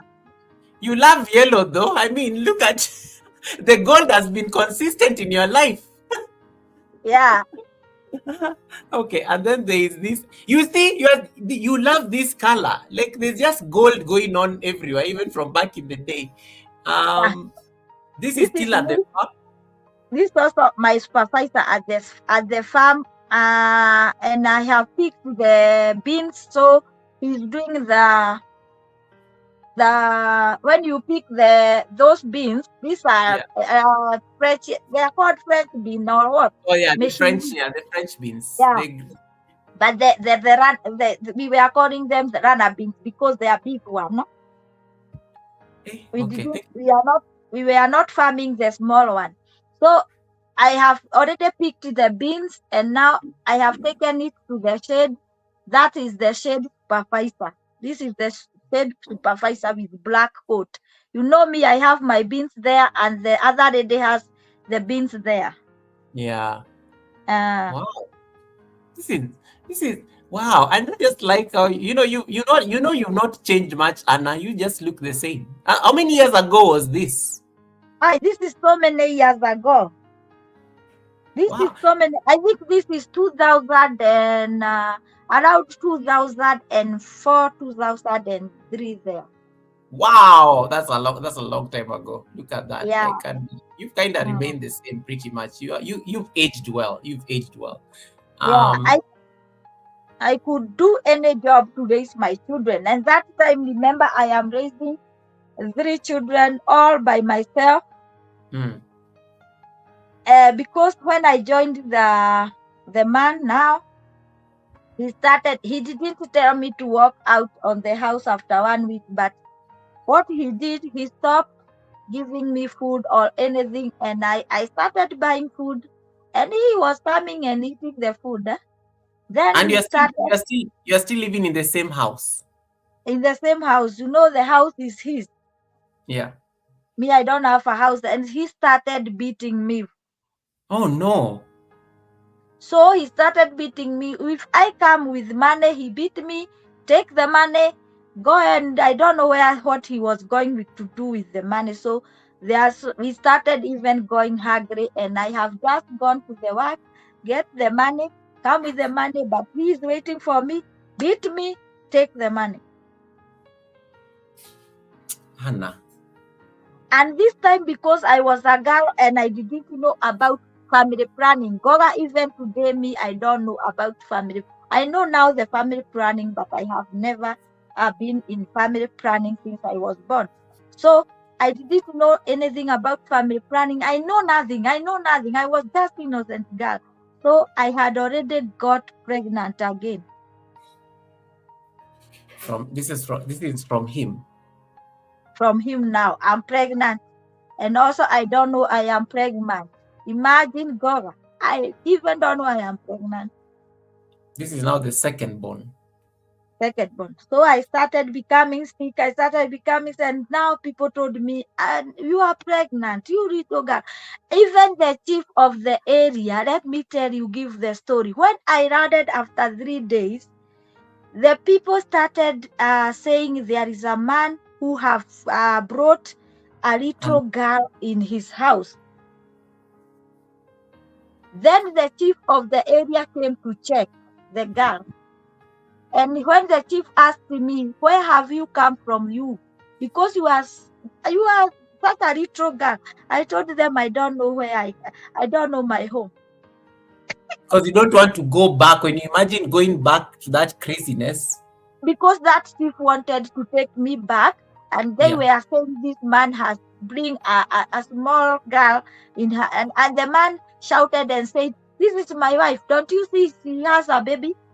She's my wife. And they think that, because even me, I said, yes, I am his wife. They don't know even my tribe, but they know this is Aruya. So they thought even me, I'm Aruya. So they thought he has gone home and come with his wife. From the village, yes. So they said, if it is his wife, let us leave him. Hey, later they came to know that he took me somewhere, because I was beaten. Even the other neighbor were two men, the young men were living in one house, Ameru. They started saying with Kimeru, I could hear Meru. They said, this girl will be killed in this house. We need to go into this house and rescue this girl. And we need to know this girl. Where did she come from? It's now 2 weeks. He's beaten and she cannot shout, because the house, they could hear me being beaten so that he can take the money that I have worked. And it is not a lot of money. Maybe I have 100 gold. And that is what he wants to take away from me. I don't know where he wants to take the money. He was beating me. I think maybe he was married at his village. I have never known that. And now, Goga, I told myself, even if he killed me, I will not walk out from this house. To go where? Like now, I'm ready even to die, but I will not go back. Ooh. I struggled. I gave birth to that child. He was a boy. Your first son. My first son. And I raised the son. I struggled. I am the one who is still raising the son. When the labor pain came, the ladies around there were the one who took me to another lady. It was somewhere remote, where to be taken also to the hospital. There is no car, there is nothing, and we are inside where there is even no road. So there was a lady who was helping people to give birth. That is where I was taken and give birth in the evening. And that time I have come out from the work. And all the people from the work, they said, we will help this girl, because this girl is so young, but she don't want to tell us where she came from. We don't know whether for sure he's the wife to this guy, or this guy took her somewhere. Because the way this guy treats this girl, he must have taken her somewhere and cheated her to come here. So they went they said we are all giving money to one person. This person go and buy food, bring to this girl food, because the man will not take food, everything for the child, and then we will be looking after this girl until she will be able to come back to work. Wow. That is what they did. They bought food that I ate for 2 months. Wow. And they were coming to check on me every day. After 2 months, I went back with my 2 children to work, leaving them in the same. The lady who takes care of kids and workers at the farm. But let me tell you, Goga, before even the baby gets to 1 year, I was pregnant again, and I didn't also know that I am pregnant. And I am the one who is now raising the children. It's like I am living with a man, but I am still a single. But it's like I'm feeling, at least let me live here, even though I am beaten. Because I remember even when I give birth to this third child, he bet me the first day to give him the money I had. That time I was taken to hospital by one of the neighbors who had a car, and he said he took me to hospital. That man, he was like my father. He said, I'm taking this girl to hospital, pay everything, and he bought me everything for the child. So it was those people who were surrounding me who was taking care of me when I am no one to take care. And they were telling me, even I remember that man telling me, don't go back to that man. I will give you a house in this plot of mine. And he gave me the house. But Wow. you know what happened?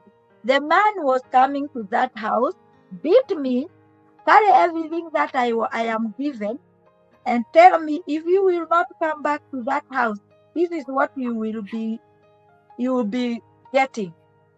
So you are not safe. I will be coming here.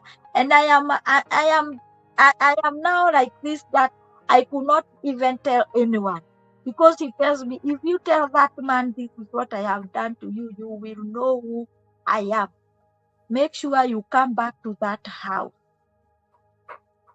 So I could not even eat. He took everything until Arede, who was my neighbor, told the man that who has given me a house what is happening in that plot. And the man now decided, tell her girls, this girl is of your age, so what you will be doing in the morning, bring tea to her. The last time, bring food for her and the children. Evening, bring food. Want to see what that man will be taking from her. Let me tell you, that man gave me food, but until 2 months, I went back to the work. And when I was going to the work, he waited me somewhere and beat me thoroughly. Beat me like.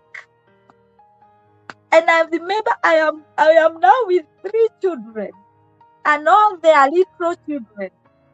He beat me and told me, if today you are not coming back to that house, I will kill you. And I was not ready to die with my children. I had to carry my children and go back to that house. So if we die, all of us. And remember, the man is not providing. And now I was given a house, and I have to leave the house and go. And even that man came and asked me, what is wrong with you, girl? I wish I knew where you have come from. I could take you back to where you have come from today. Because it is like you are given something, like your mind is not working. Your mind is not working. So everybody was worried about me, and until they became tired of me, and because they don't know me. And I stayed there for about 3 good years with that kind of life. Wow.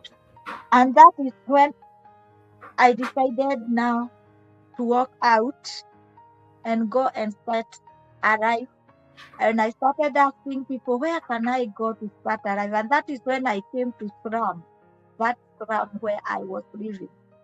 And that is where I started my life with my children. But you know what, Goga? That man looked for me until he knew where I was living and came and beat me. When does it stop, Anna? Like, I'm just getting so angry, worked up, and Beat me like I was dying. Broke my head. My heart, I don't know what. And now I started becoming depressed. I am like, he could come, leave me, beat me, do everything that thing. It was like, and tell me, if you try, I can sit here and do everything. And I was like, I was crying, asking, what did I do to you? Why are you doing this to me? You don't know me. Why do you take me from my home? And this is what you are doing. Why are you following me? I decided to walk away. I started pleading with him and told him, please, if you only want me to be your wife, if that is what you want, take me now, take me to your parents. I will live there. You just come back to town and do whatever you want. Imagine kneeling down to a man and telling a man that I am a small girl and now I am looking like an old lady that time. Because I'm depressed, I could not, my head started like I am dying. My backbone started I started being depressed because I could not know even when I am wearing a white shoe or with a white shoe in this leg, black shoe in this leg. I was walking like a mad lady. Goga, I was about to run mad. I would have gone mad. I'm just trying to.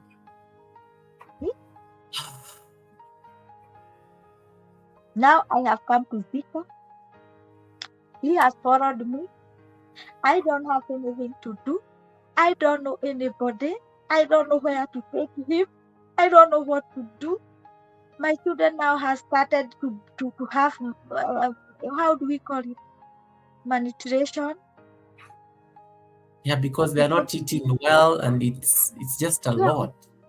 The children got you could touch a child like this and get a hole at the cheek, like the boy. The boy malnutrition affected the boy so much because that is what killed my child. Hold that thought. People are getting so angry over this man. Most of us are like, ako wapi tukamsalimie? Where is he going? Even today, Goga, I don't know. I didn't know him. I didn't know where he has come from. I don't know whether he's still alive or he's dead. I don't know. Shana is asking a very important question. In all this, she's thinking about your dad. You know, this feels like the story of the prodigal son. Anna, were you thinking about your dad? Were you in communication with your dad? No one. They even were looking to me. They thought, is this lady also get lost like her mother? They didn't know where I am. No one knew for those 3. I met them after 5 years, Goga, 5 good years. Because I didn't want to meet anyone because even I knew everyone will judge me if they judged me that day. What about now? I have now more children. I don't know who I am.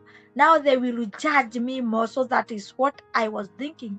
They saw me after 5 years and my dad cried. He cried because you could not look at me 2 times. You could not look because the children, how I am, you could not even, no one could even know who it is me. Nimechapa, unakianga kuchapa. Nimezeeka, like I am like an old woman. and I am 20. I don't know 24. And when does it stop? Because you literally left this man's house, so you endured this for 3 years. And I like how you say the community. One thing I like in this entire story is how people was trying as much as they can to help you, Anna. Yes. Mm. Then they also had limits because you are not telling them where you are from, and you don't want to, because you don't want to go back to that, because you telling Yeah. them means they're going to take you back there, and you don't want to be taken back there because it's Yes. problematic. Like the So, chief of the area wanted to take me back but you where could I not come. imagine. I told them I don't know where I have come from. I don't know. I came with that man. I see he is the only one who can tell them my way back home, and I knew he could not tell them. So you finally moved to this the slum you talked about in Tika. Mm. It tracks you down. When does it stop, Anna? Like, at what point does it stop? Like, Now Goga, I have come there alone with the children, and now he followed me and started doing the same thing. There was another another man, a wife and a husband of his tribe who was living next to my door. hmm, I went to live in a slum in a house where people were not paying. Someone showed me the place. He came from that place. He was coming to pick the coffee. Then she told me that I can take you somewhere where we don't pay rent. You can go and hide there, find job another place so that you will go far away from this man, because this man will kill you. This man will kill you, and no one will know where he came from. absolutely, yeah. So she went with me and showed me, because I didn't have anything to carry. It's only small dress for me and my children. Just a little bag that I can carry like this. I didn't have anything. So she went and give me a stove and buy me a jiko and give me a blanket and a gunia, godoro ya gunia. I don't know, a mattress of, those mattress of gunia those Yeah, days. made out of sacks, yes. Tell me put cotton down, cotton, then put this mattress, sleep there with your children. You better be there with peace. Find a job another place. Don't go there. But I think the man followed the lady to know where he took me from the work. He followed the lady without the lady knowing, with a bicycle. So he knew where the lady took me, and that is how he came and beat me very well. And now that man who was a Ruya watched that scenario for some time. Then he come and told him, I want to know who you are. I have heard you speaking my language, but you can't do this to this young lady, young girl. Do you know this young girl? He told the man, she's my wife. And the man told him, if she is your wife, I want to speak. He asked me, do you know him? I told him, I gave the man the story. I didn't know how to hide with anything. That time I told the man the whole story, and the man was like, how did you fall a man who you didn't know? Yep. Do you know this man can be, maybe he's married? That is, he is using you. And that guy I remember that man, he was a man older, like my father, and he was living with her wife. They told that man, because you are of my tribe, I am going to fall up of this lady, and I have to know where he has come from. But you, because I have stayed here in Vika for so many years, I am going to take you to the chief, and you have to go there and answer some questions. When he heard chief, he ran away. He ran away.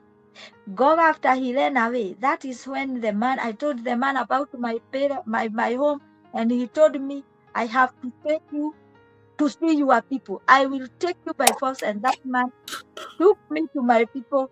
My people was like, Are you the one, or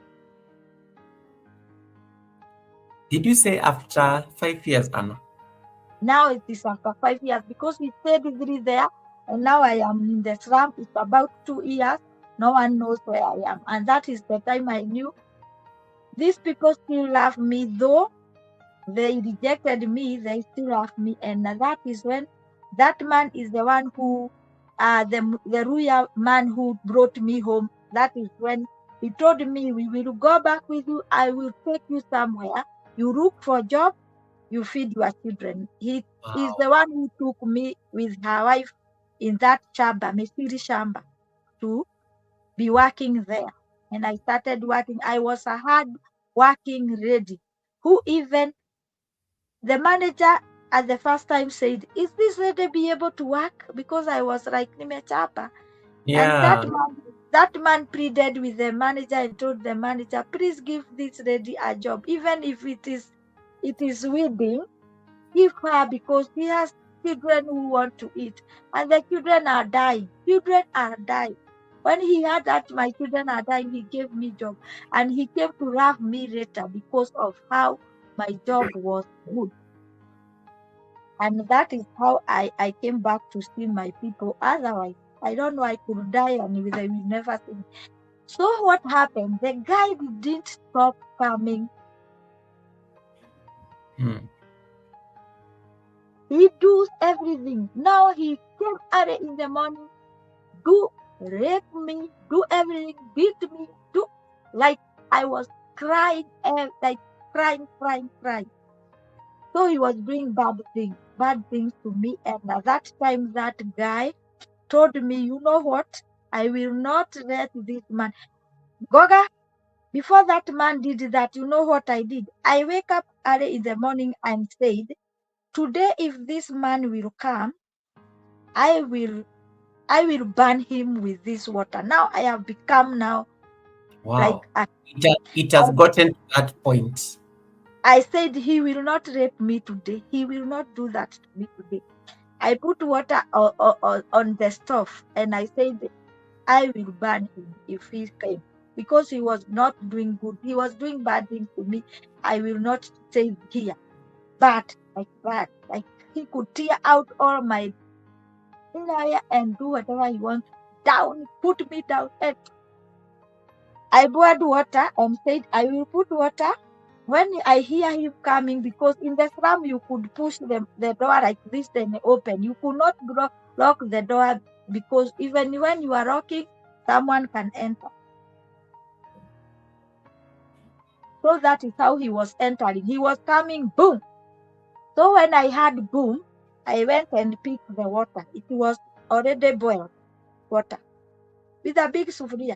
And I told him, I boiled it with a stove, and I told him, if today you are trying to come near me, I'm going to pour you this water to you. And he stepped back because he knew that I am crying, and I am crying now. I will do it. Either you kill me or whatever will happen. And he saw that I am serious and he ran away. And that time, that is when the man had me crying, saying that, and he came, the neighbor, and asked me what is happening. I told him, it is him. It is him. He has come. It is him, and I am tired. He could pick him like this and akamgongesha and beat him up and told him, if you try to come back here, let me tell you, I am the one who will deal with you. This girl is so young, and I know you because you are my tribe. This girl, you are using this girl. And that man told me, you know what? I am taking you now to chief. I am taking you to chief because I will not wait you to be killed before my eyes, or to be done what he's doing to you before my eyes. You are the one who will take us where you were living with that man. And you are going to do that. And he took and take me to the chief and told the chief, I want this girl to show us the man who there is a man who want to kill this girl. And this girl is like my daughter. I want her to take us where that man is living. I was put in a car by chief and I was forced to take them where the man lived. Wow. Where we were living. I took them and there they meet the chief of there and the chief told them, I lived asking this girl where she come from. He said we don't know where she come from. Thank you, Kafka. Let's go and take the man. The man was taken by 2 police. I didn't pay anything, even a shilling. Because even the chief looked at me like this and cried. That chief, Because even the he chief asked had seen you before, yeah. the chief of Zika now, not the other chief, and asked me how old. When we went to that chief and the chief told the other chief what I was going through there, he asked me, how old are you? I told the chief, he cried. Then he asked me, and why are you? How are you? You know the things you are saying, even my wife cannot be able to. I don't know whether I can be able to start that. Now the chief took the man with the police. They go with them. We came to Zika, and there 2 chiefs sat down and asked this man a lot of questions. And that's why he said, me, I don't want this day. I don't want it. She was just like this, talking like he is now fearing. He had a lot of fear. And those people are the one who saved me from that man. Wow. They saved me from that man because that man from that day, he was warned and told that you need go. He was told not to go there, not to come to live with Zika, but he goes somewhere else. No one will ask him and never to come to bother me because he has said I am not his wife. No one know where he comes from. They took the ID number, the place where he was born, wherever, they take those things. And they told him, if we want to follow you and know where you come from, we will do that. Yeah. That's why you understand that the government can figure out where you are hiding. Wow. And now the chief asked me before that guy, do you want these children or we give him his children?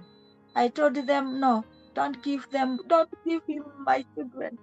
Because I knew he don't even want them. I knew he was just taking advantage of me. I told, no, don't give them, don't give him my children. I will take care of my children. And I was told, okay. They wrote something which I have it even today. They wrote my ID number on the other side. They wrote and they wrote a big letter and stamped and signed by the chiefs, both chiefs, and it was signed by the children office, and I was given, and the copy left in the office, and I was told, now go take care of your children. And they took the children to the hospital because of those things. And that time, that time now, my boy died in the process of treatment. But the girls were saved. The 2 girls were saved. But the boy could not make it. It was worse. So the boy could not make it. And that is how I started now living my single life with God. Oh my goodness. Guys, I think we will take we'll take a bit of a break just to, just to stretch a bit and also give Anna a chance, maybe get some water or something, in case you have. I love the questions that are coming in on the chat and the comments. And there's one comment here: a mother's love is truly unconditional. And Tiffany said this when you are talking about when they asked you, do you want us to give him back his children? And you're like, no, these are my children. And you definitely know it's not going to end well if they end up with him. Anna, have you ever seen that man since the chiefs and the police took charge? They must have handled it. You never heard from him? He's never reached out and stuff? and since that day, I've never seen the man again. I even don't know. And the bad thing, I didn't know where he came from. I didn't know anything about him. So I think never. I think the government handled the situation. Yeah, I think the government handled, because everybody on the chat was asking, is that demon still alive? People are so annoyed on the chat when you are talking. And I think Even me, I tell Helen sometimes, even me, I don't know whether the man, because I started living now in another bitterness. yes, because now the resentment, it now starts. Yeah, I can imagine. It becomes Now, another healing journey. and the good thing, God, that the thing that I thank God is that I loved the children, those children, because if I didn't love them, I could kill them. I loved them. Wow. So everywhere you could see me walking with my children. Everywhere. I don't care. Everywhere. I could not leave my children. One on the back, others like this. Oh. So the good thing that I thank God is that I loved the children, because if I didn't love the children, Goga, the bitterness I had, I can imagine. The children could not be saved. The bitterness, I had a lot of bitterness. A lot of bitterness.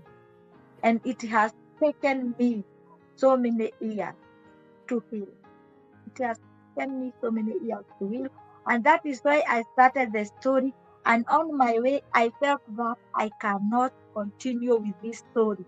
Because when I was trying to speak the story, I could cry and cry. Helen can tell you. I could not be able to give you the story, or to give anyone the story. Oof. And let me see.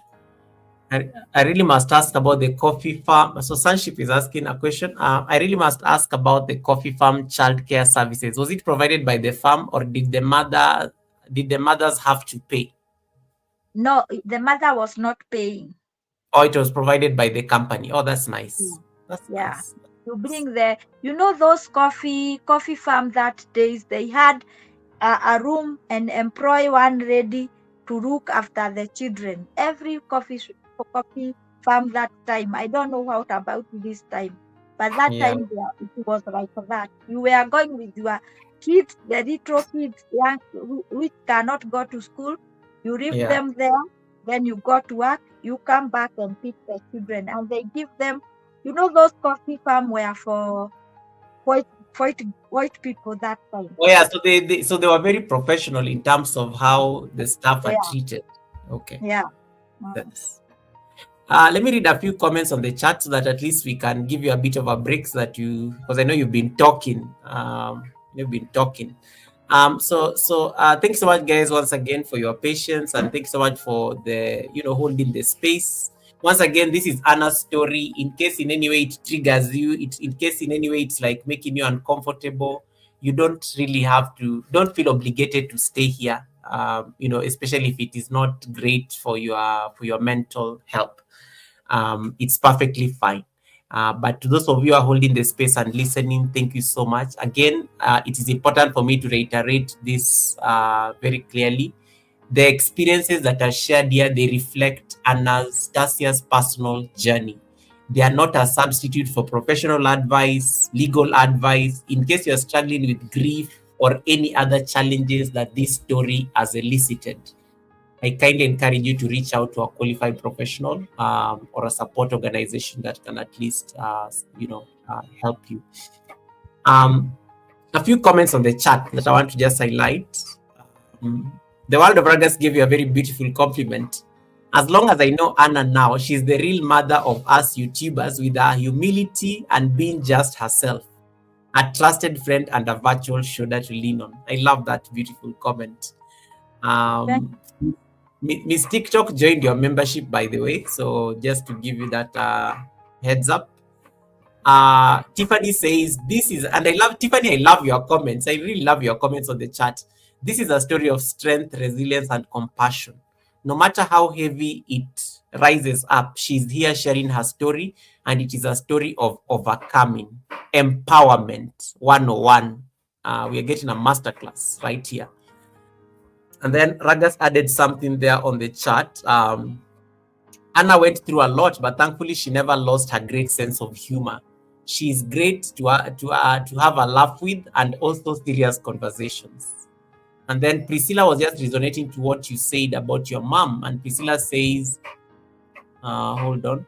Priscilla says, my mom passed away when I was only 2 years old as well. So listening to this story, I find mine is lighter, because at least Priscilla had closure, you know, just what you were discussing earlier.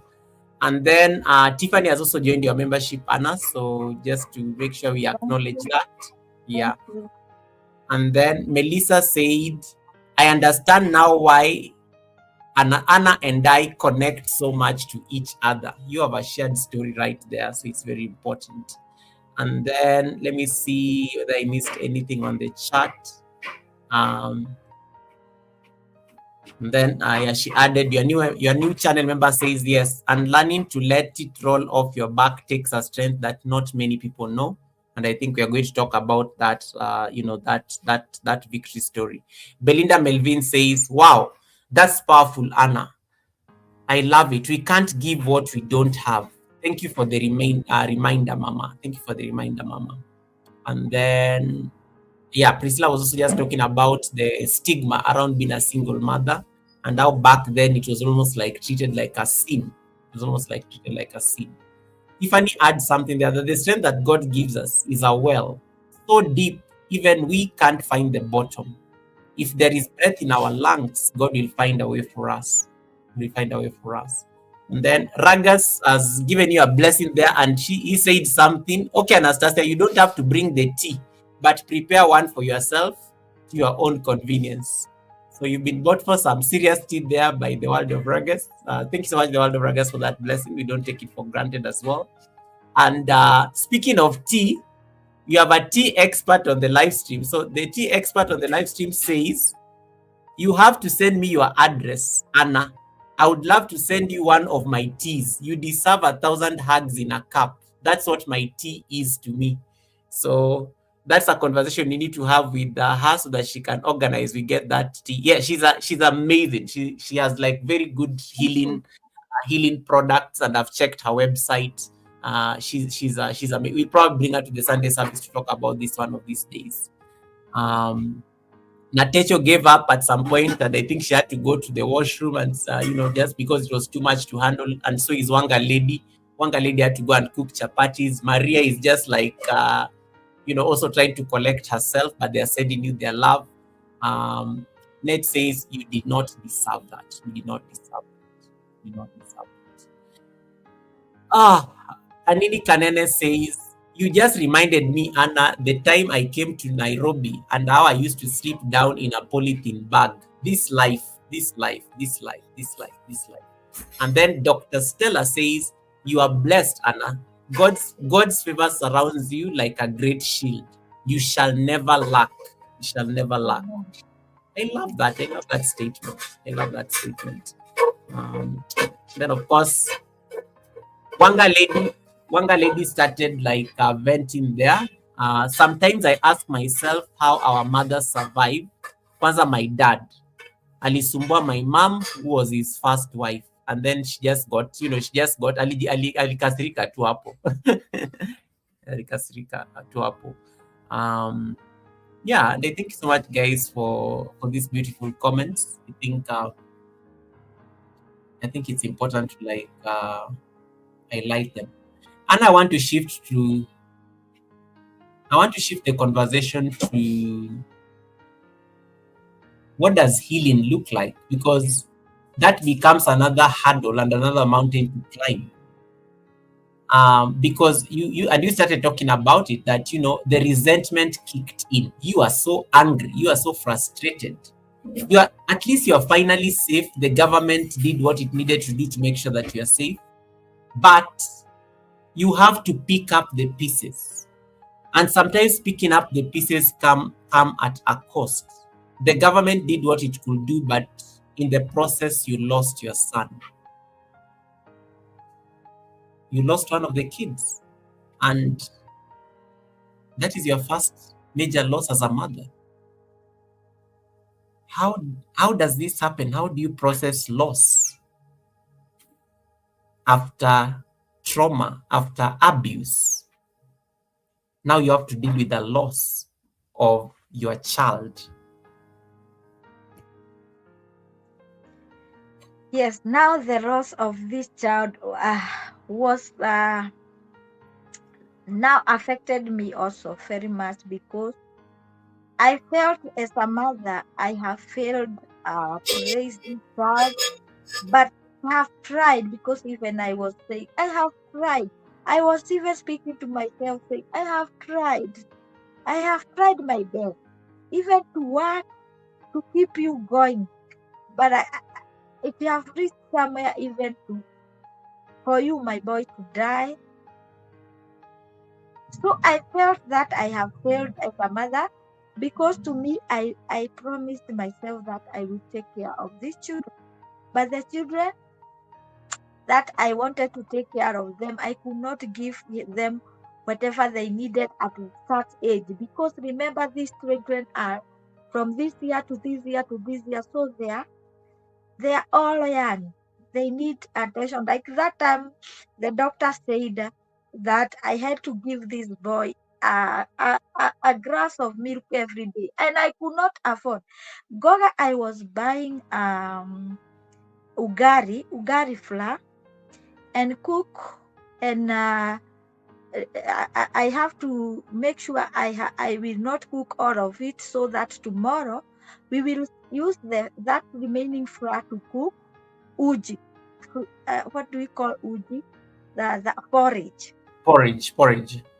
You see, now we are eating ugari with sukuma, and these children need at least even protein. And tomorrow we are going to bring the same flour with in the morning. So it reached somewhere when my boy died. God is good. When my boy died, and also the government of that time, they gave me somewhere to bury my boy at the slum. At the slum, there is some aburis around Gatito. They gave me. You have to buy the somewhere to bury your person, but I could not afford. So that time, the MCA were called. I don't know. They Counselor. were not counselors. The counselor decided to give me somewhere to bury the boy. Even I was passing there with Jennifer the other day and showing Jennifer, this is where your brother, I read your brother. So they gave me somewhere to bury the boy. So we buried the boy. I think we were 4 or 3, because I also didn't have many friends. But remember, I even don't have time to make friends, because it is waking up, washing, because I don't have so many clothes. I have to wash these clothes every day. I can't buy water. I have to go and fetch water somewhere around the Garissa Road, where there was some water coming up there. So I had to go and wash the clothes there and carry some water for us to bathe. I was a very clean lady. My children could bathe even if they don't eat. They will bathe even with water without soap. And I had to wash their clothes every day, because we had maybe 3 clothes everybody. So you have to wear this and wash the other one. So I could wash the clothes every day, carry the water. Remember, I have waken up, gone to job, and my children, I was leaving them in the house, but they could not go out. They were staying there. They could not go anywhere. Even if they don't have food, they could stay there. They were like that. So I could cook that uji in the morning and leave it there for them to drink. The ugari that we cooked the night, they will eat. And then I go to work. Then I come back, wash clothes, and I wash them. then cook something else. And what I will cook next may be potato and rice. You see such kind of food. So I think that is what affected them at that time, and the boy could not be able to continue, and he died. And it was not easy also to heal. Now I am healing the pain that I have gone through, and now I have lost a boy, a child. And remember how much I love these children. The good thing I love is these children. Eh? But I thank God because at that time I never thought of doing anything than going to work with my own hand. I never thought doing of anything evil, because slum there is so many things, bad things. But mine was to go to work, come back. And that time I was not going to church. I didn't know where to go to church. And so one day I was passing and I saw a church, and I decided, on Sunday I will come to this church with my children. And that is what I did. We weared the way we weared and went to that church where I fellowship even today. And in that church, we were given love that we have never seen. They provided clothes. Wow. They provided that, like when they saw me, they saw what many people were worried. And I got friends there where I met. The bed was still in the slum, and mother was in the church, and mother started providing clothes for my children. Now my children have clothes, and that bed, and then we buried my son with Beth's family and some friends and me. Nobody else. No one. Even my dad that time, he could not be able to come. So I buried the boy, came back home crying, and now start also living in the house alone. I was fearing day and night. Fearing day and night. Until God, I now became sick. Sick like sick. My head could not stop. My backbone, I could not wake up like this from the bed. And that lady you have seen there in the picture, who was my supervisor, he decided now, and as she was coming to look for me and bring food for my children. And now she decided now, that time her husband has become a MCA, but not at my place, but in another place called Goigwa. And he was given, he won the mayor. That time there was mayor. He became a mayor. Yes. And now the lady decided to help me with now I could not even go to job. And now he told her, she narrated the story of me to her husband, and he told him, we need to help this girl, otherwise she will die, because she's sick, and it is like depression, and it is like it has hit the backbone. I could not wake up like this. And remember, I was looking to my children like this, and tears was pouring all the time. Tears. What will I do? When you come to give my children, I was crying. Remember, I am alone. There is no family member. No one is caring about you. It is you and your children. But now what I did, what she did, she came and took me to the hospital at the F5. Now Zika Medical, where is now it is F5. And there was a lady who took me, and the lady asked me some question. When the lady talked, he asked me, who are you living with? I told him, nobody. Tell me about your story. I told him her a very short story. And now she knew where to start. Imagine I was not sick. She started counseling me, telling me to tell her what I have gone through. When I tried to tell her, I cry. And I started becoming better, Goga, slowly by slowly.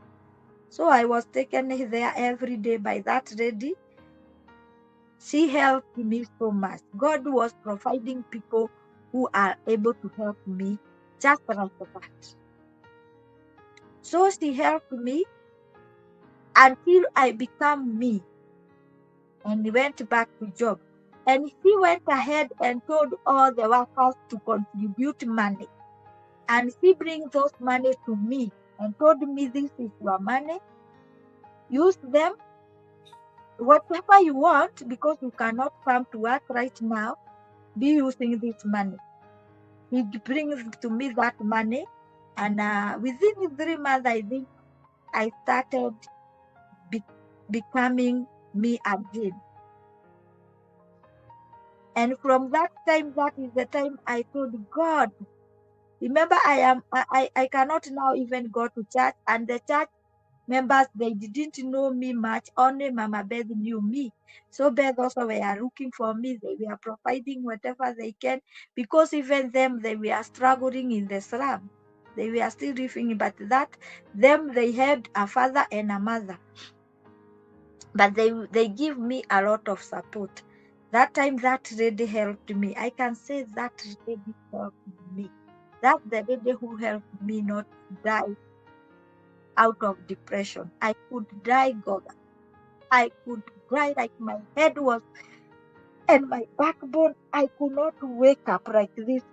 Either you come, you hold me like this, wake me up so that I can be able to start and walk. And I don't know what is the problem. So the problem was me, depression, that is attacking me, even attacking my backbone. So there was that lady who helped me very much. I become again me, and I started working again, though it took also a process for me to live. It took a long time for me. Yes, I was now becoming me. I was taking care of my children. I was going to work, but still I had to go to visit the counseling each and every time, so that I started until I healed. I healed from depression, but not from bitterness. You get me? From depression, but not bitterness. The bitterness was still there. Yeah. Because I was asking myself a lot of questions. A lot of questions. Why did I have to go through all this? Why? I was crying the whole. My pillow was wet. Where I was sleeping was wet every night. I could cry the whole night. I could not sleep. Even the time I told people I slept, and I went and told the doctor, what? Imagine I have started sleeping. Me, I was not sleeping, and I could not feel the sleep. Like sleeping was a privilege. And I was not even taking any medicine it is medicine making me not to sleep, but I could not sleep. I was wondering, am I normal? And the time I slept, the first time I went and told the doctor, I had slept. It was a miracle to sleep for me, because I was crying. When I come from work, that is the place I am happy talking to people. But when I enter to the house and went to bed, crying throughout.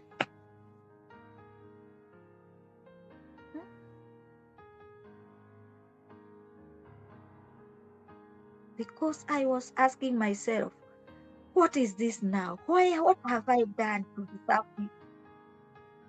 I was also looking to my children. Where will I take these children? Will I be able to raise these children? I was crying the whole night. And how long will these people help me? How long?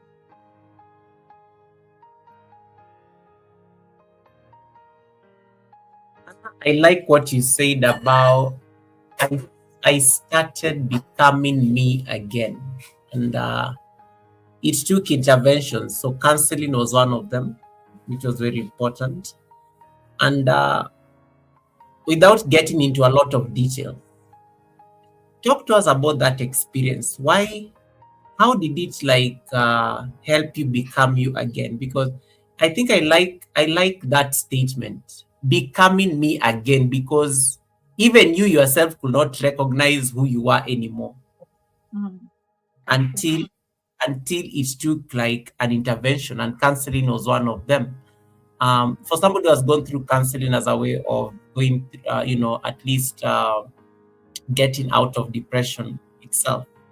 How was that experience for you? And in case somebody who is watching right now and maybe they are going through the same phase, what would you recommend, especially based on your experience with that lady? That lady was very friendly, and he could even buy lunch. When I go, he could go and buy something. We eat together. He talks with me. He tells me, now you have to think about your children and yourself. And she could always tell me to narrate the story. I don't know why, but he could always tell me to narrate the story. But I realized on the way that the way I am narrating the story, it's like it is becoming not heavier to me. It is becoming lighter day by day, because every day she could tell me, I want to hear the story again. I want to hear what happened to you. What are you going through? What happened? What that man was doing to you? And now he could hit the point where I could, because if I try to speak about him raping me, I could cry. And now he could hit that point and tell me, you say this is what did you said he was doing what? Because now it's acknowledging it for what it is, because it's very easy to, and don't ask me how I know this, because my mom was a shrink, so I tend to know. I used to see what she was doing, mostly when having these people. It's part of healing and part of recovery is acknowledging what happened, and sometimes it is extremely painful. And I like the lady, because clearly she knew what she was doing.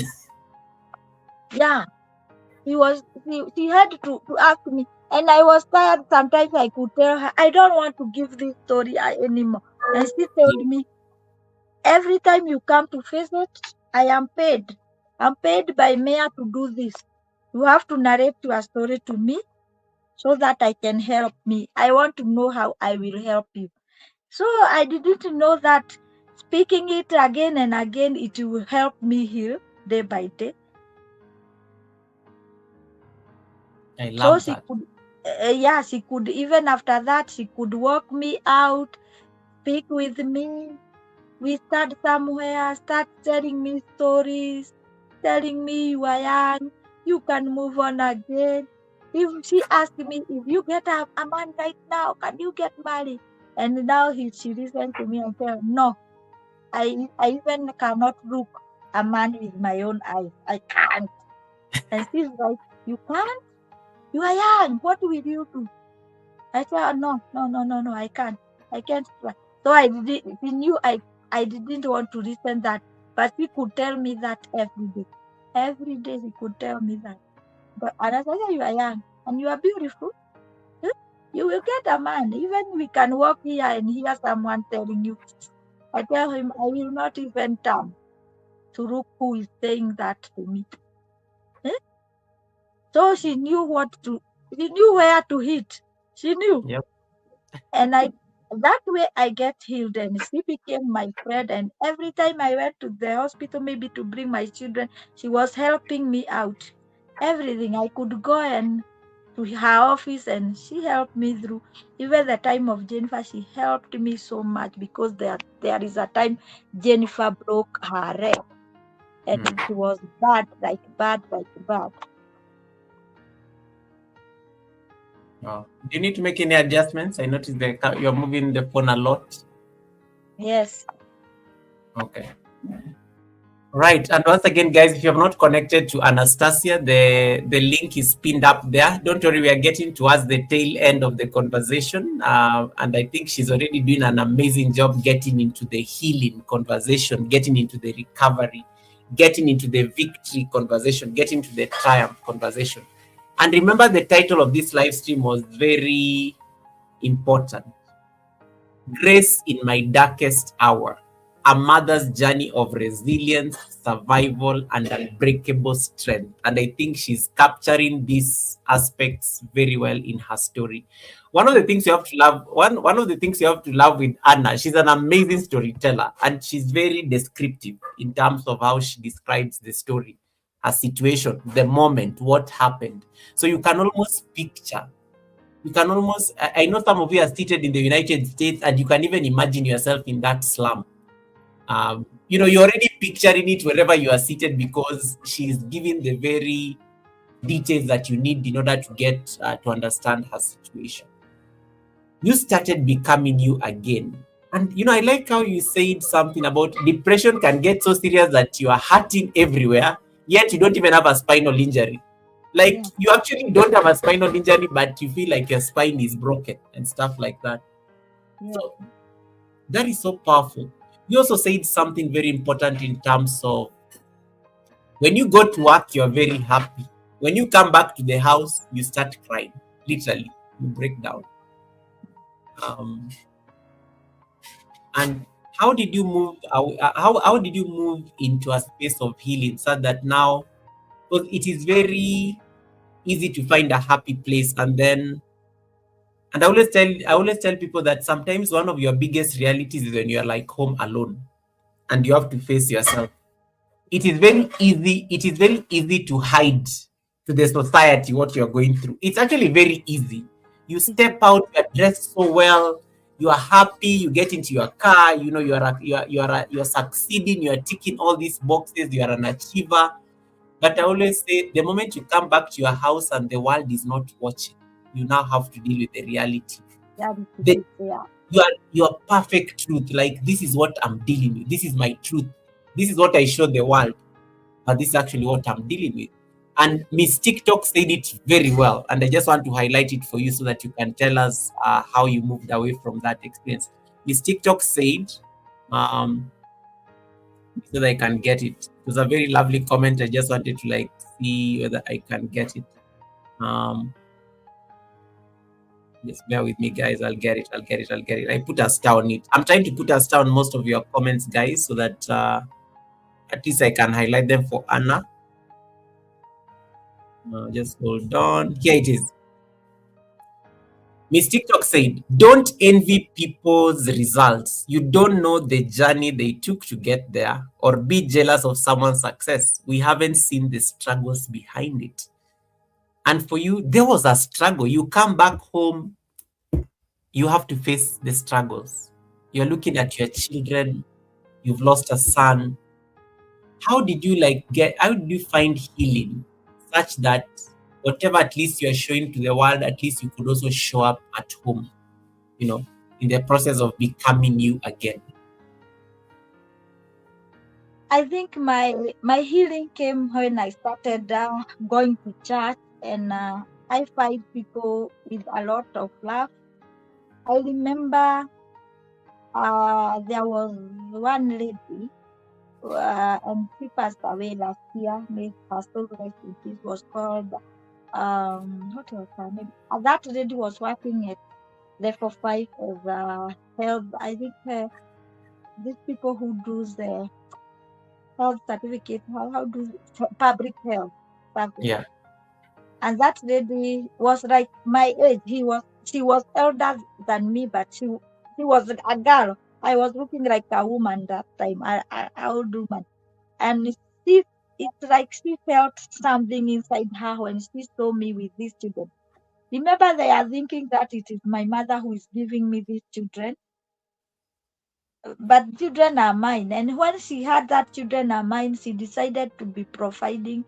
And she gave me a lot of love. Like, she took me like her sister, and she was inviting me to her house time to time to speak with me. And I think those friends from church, they played a great role to make me heal. I was healed, but I came to realize later the bitterness was still there. I came to realize when I started this channel that the bitterness was still there. Yes, I was healed, but the bitterness was not gone.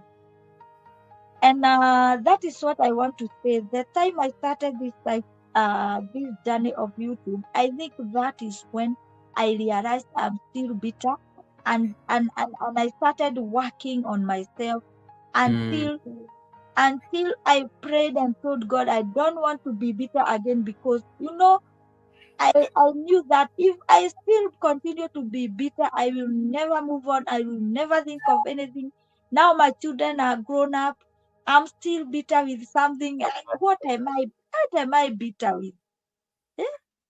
And that time I was working with Ikna Helen, and they became my family. They became my friend. Like Gladys, Helen, and Beth were my friend, and they were helping me to work and do business at the same time, so that to raise my children, because the other child was in secondary school that time we were working, and Jennifer was at the preschool.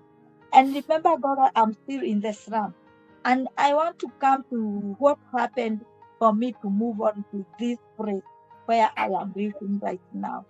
To think of coming from slum, because I am here for now. This is the fourth year. I came here when Jennifer joined Form 1. She's now in Form 4. So this is the fourth year. Because I took her to Form 1 first term, and I started looking where to vacate. So when I was going to take her for the first term vacation, we came here. I was already vacated, because what happened, Goga, I saw what happened to me coming to happen to Jennifer. You know, when you hear that something can happen to you as a parent and it come back to your child again. And remember, I want to protect my girls. I don't want them to go through what I have gone through. And when Jennifer did her Form 4, class 8, remember we are in the slum. The slum was now worse, very, very bad. And the boys were behaving very bad. Because there are so many boys who are just eyebrowers and drugs and something like that. A girl who she was going to school with, but she was bigger, older than her. Older than her with like 5 years. I think she went to school very late. So she was a clever girl. Came at December and told January, when the exam came out after some weeks, he came to Jennifer and told Jennifer, because Jennifer was getting the position 1 in the school. He came and told Jennifer, the letter for school has come and your letter is there. Come, I take you, you pick your letter. And Jennifer was happy. He put on her clothes and went to take the letter. And the girl told Jennifer, before we go to school, the school is between the slum. There is no another school in Thika who is around in the slum. It is between the slum, the school itself. Jennifer followed the girl. They went to school because she trusted the girl, and the girl told her, let us pass here. I want to take my sweater I left here.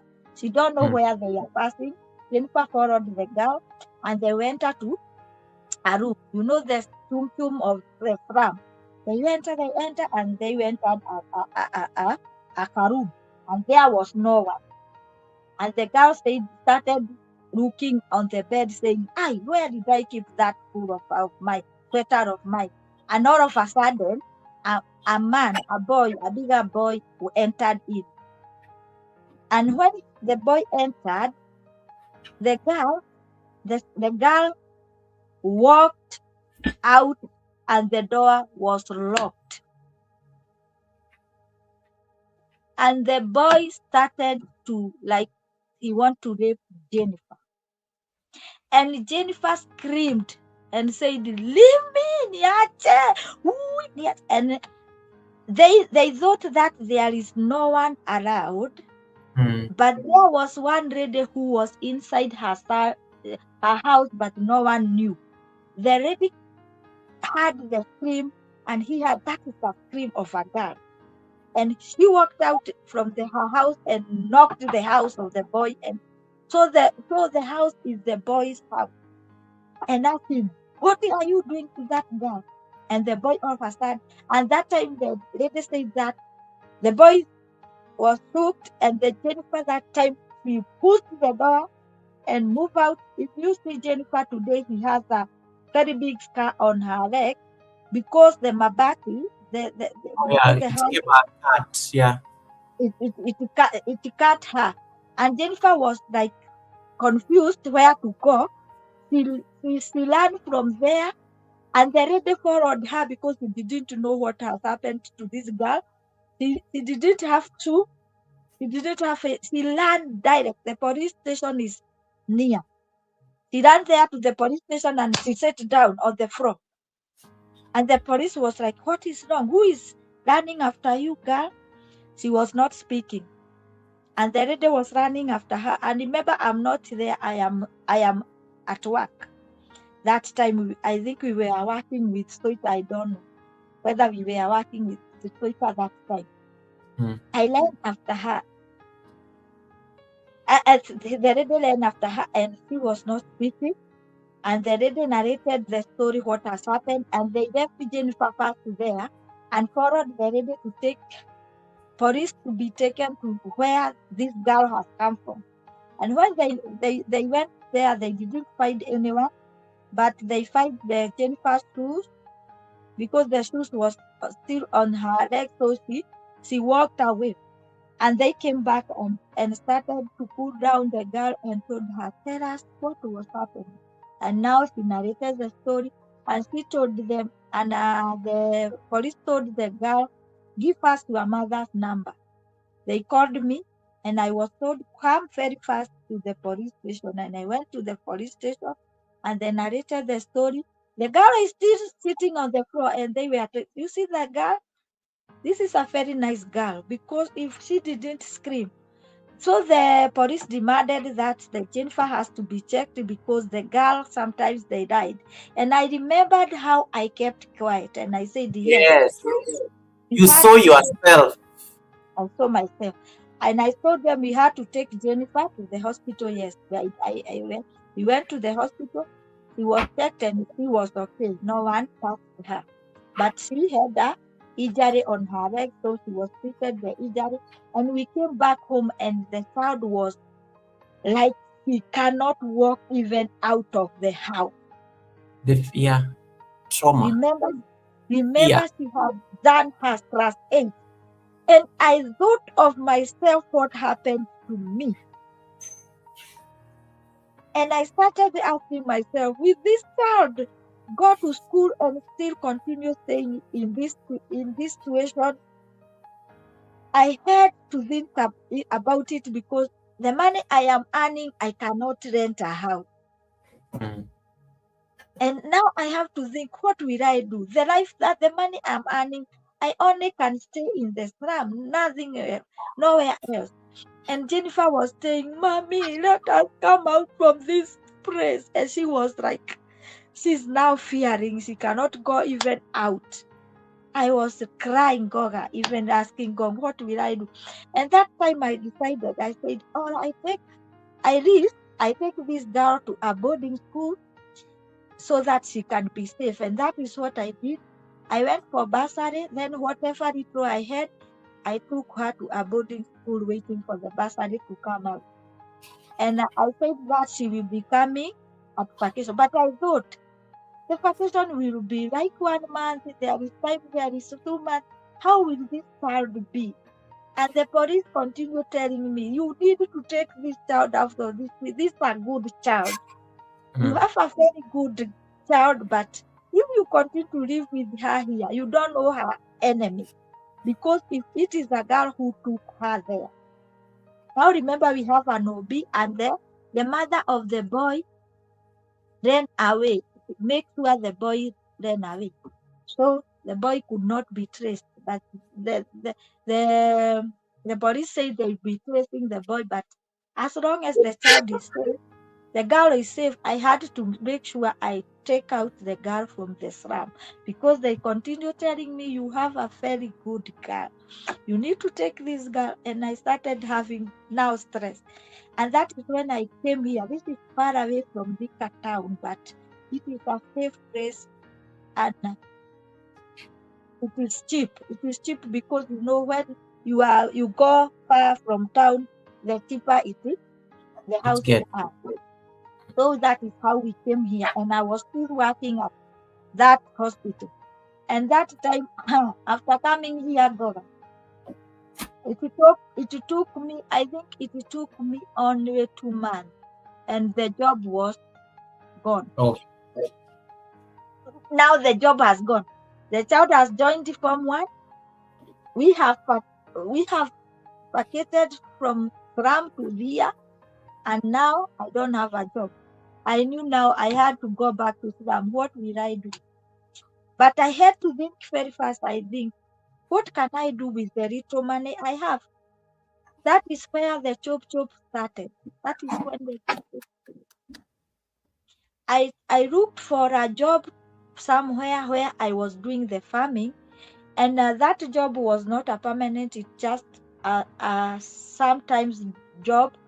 And I was he was doing a rabbit farming. I was taking care of rabbits, but it was not going far, and I started farming there.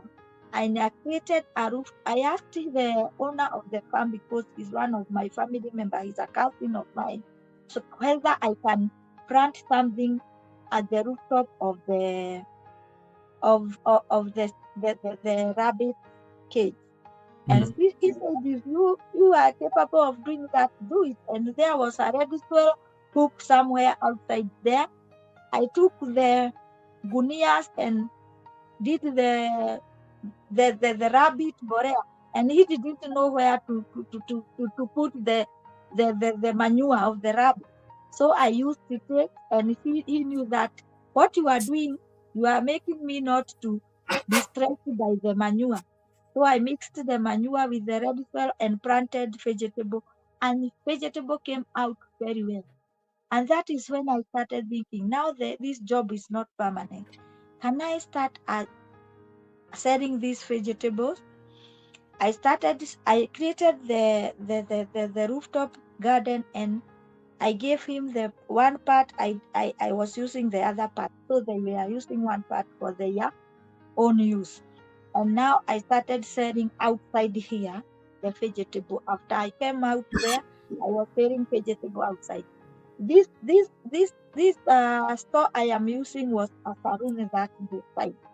And vegetables started. I saw, hey, people are eating vegetables. I started chopping outside, but it was when the rain comes, I could not chop. And that is when I started. This house was now the saloon is vacated. Nini, how do we say vacated? The house. yes. The house was now, it needed someone else to vacate, and I said I told the owner, give me the house, I'll be paying it, because it is not paid so much money. And that is how I entered this store. And I continued with my chopping there. But I also lost the garden that I was farming. So after losing the garden, I said I will not stop chopping. I will be going to market, buy the vegetables, and sell at a retail. That is what I do right now. I don't have somewhere to farm right now, but I go to the market, buy the vegetable at a wholesale price, then sell in a retail price. Whatever I get there, it helps my life to keep moving. That is how we vacated here, because I didn't want my girl to go through what I went through. I didn't want someone to just spoil her life, because her life was about to be stopped now. What could happen if that boy managed to do whatever he wanted to do to her? And I like what you say. You saw yourself in her based on what you had gone through.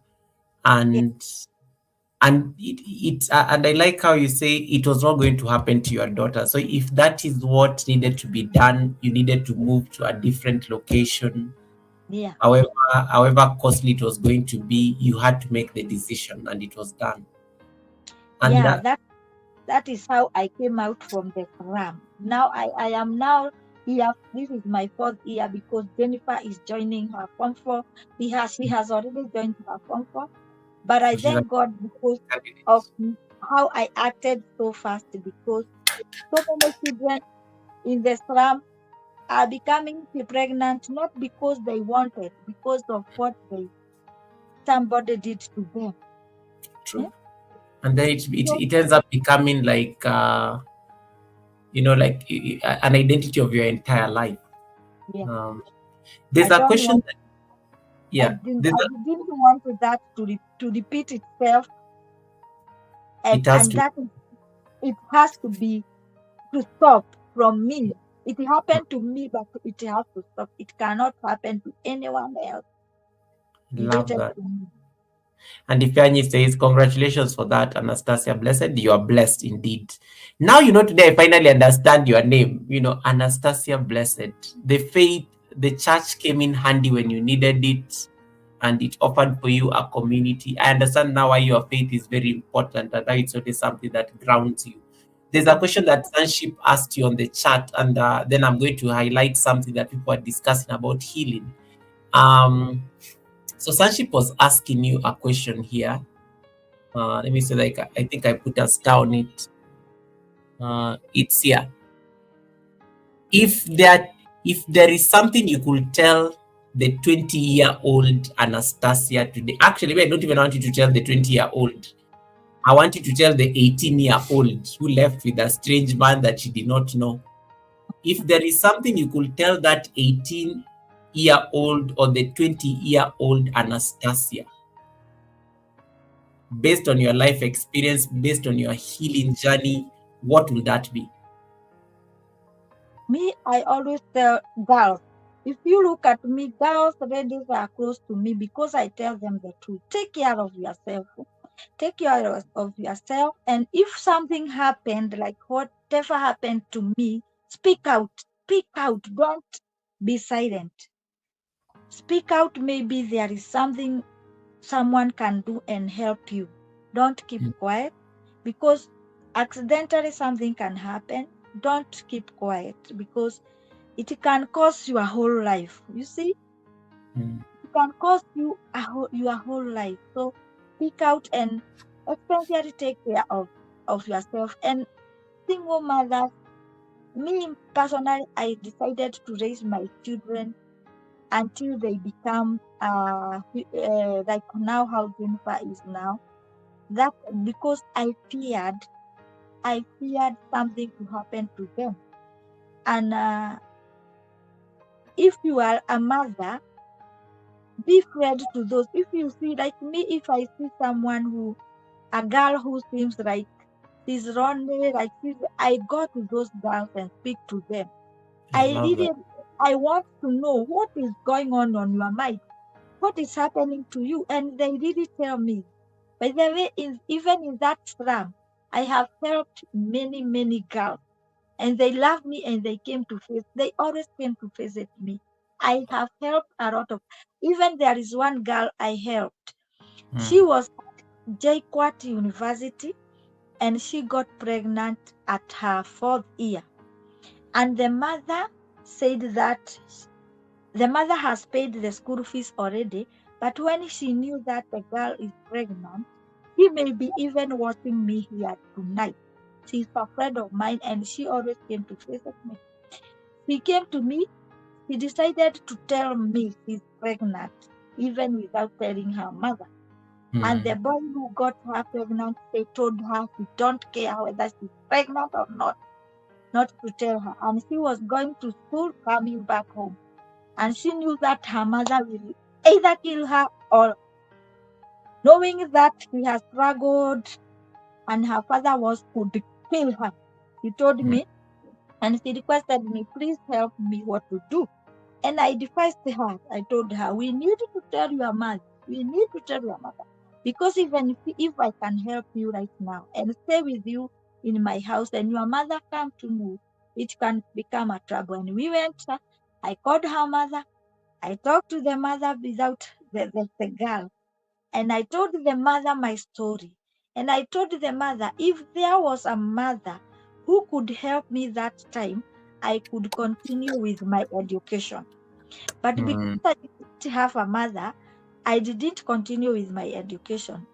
And now I am praying that if you could be able to help your girl to finish her I love 1 that. year, you will help that girl. And that mother even now she loves me because Because she told that's me, the needed. if you told me I could kill her, but because of the story you have given me, I will not even show the girl that I know she's pregnant. I will go and pretend.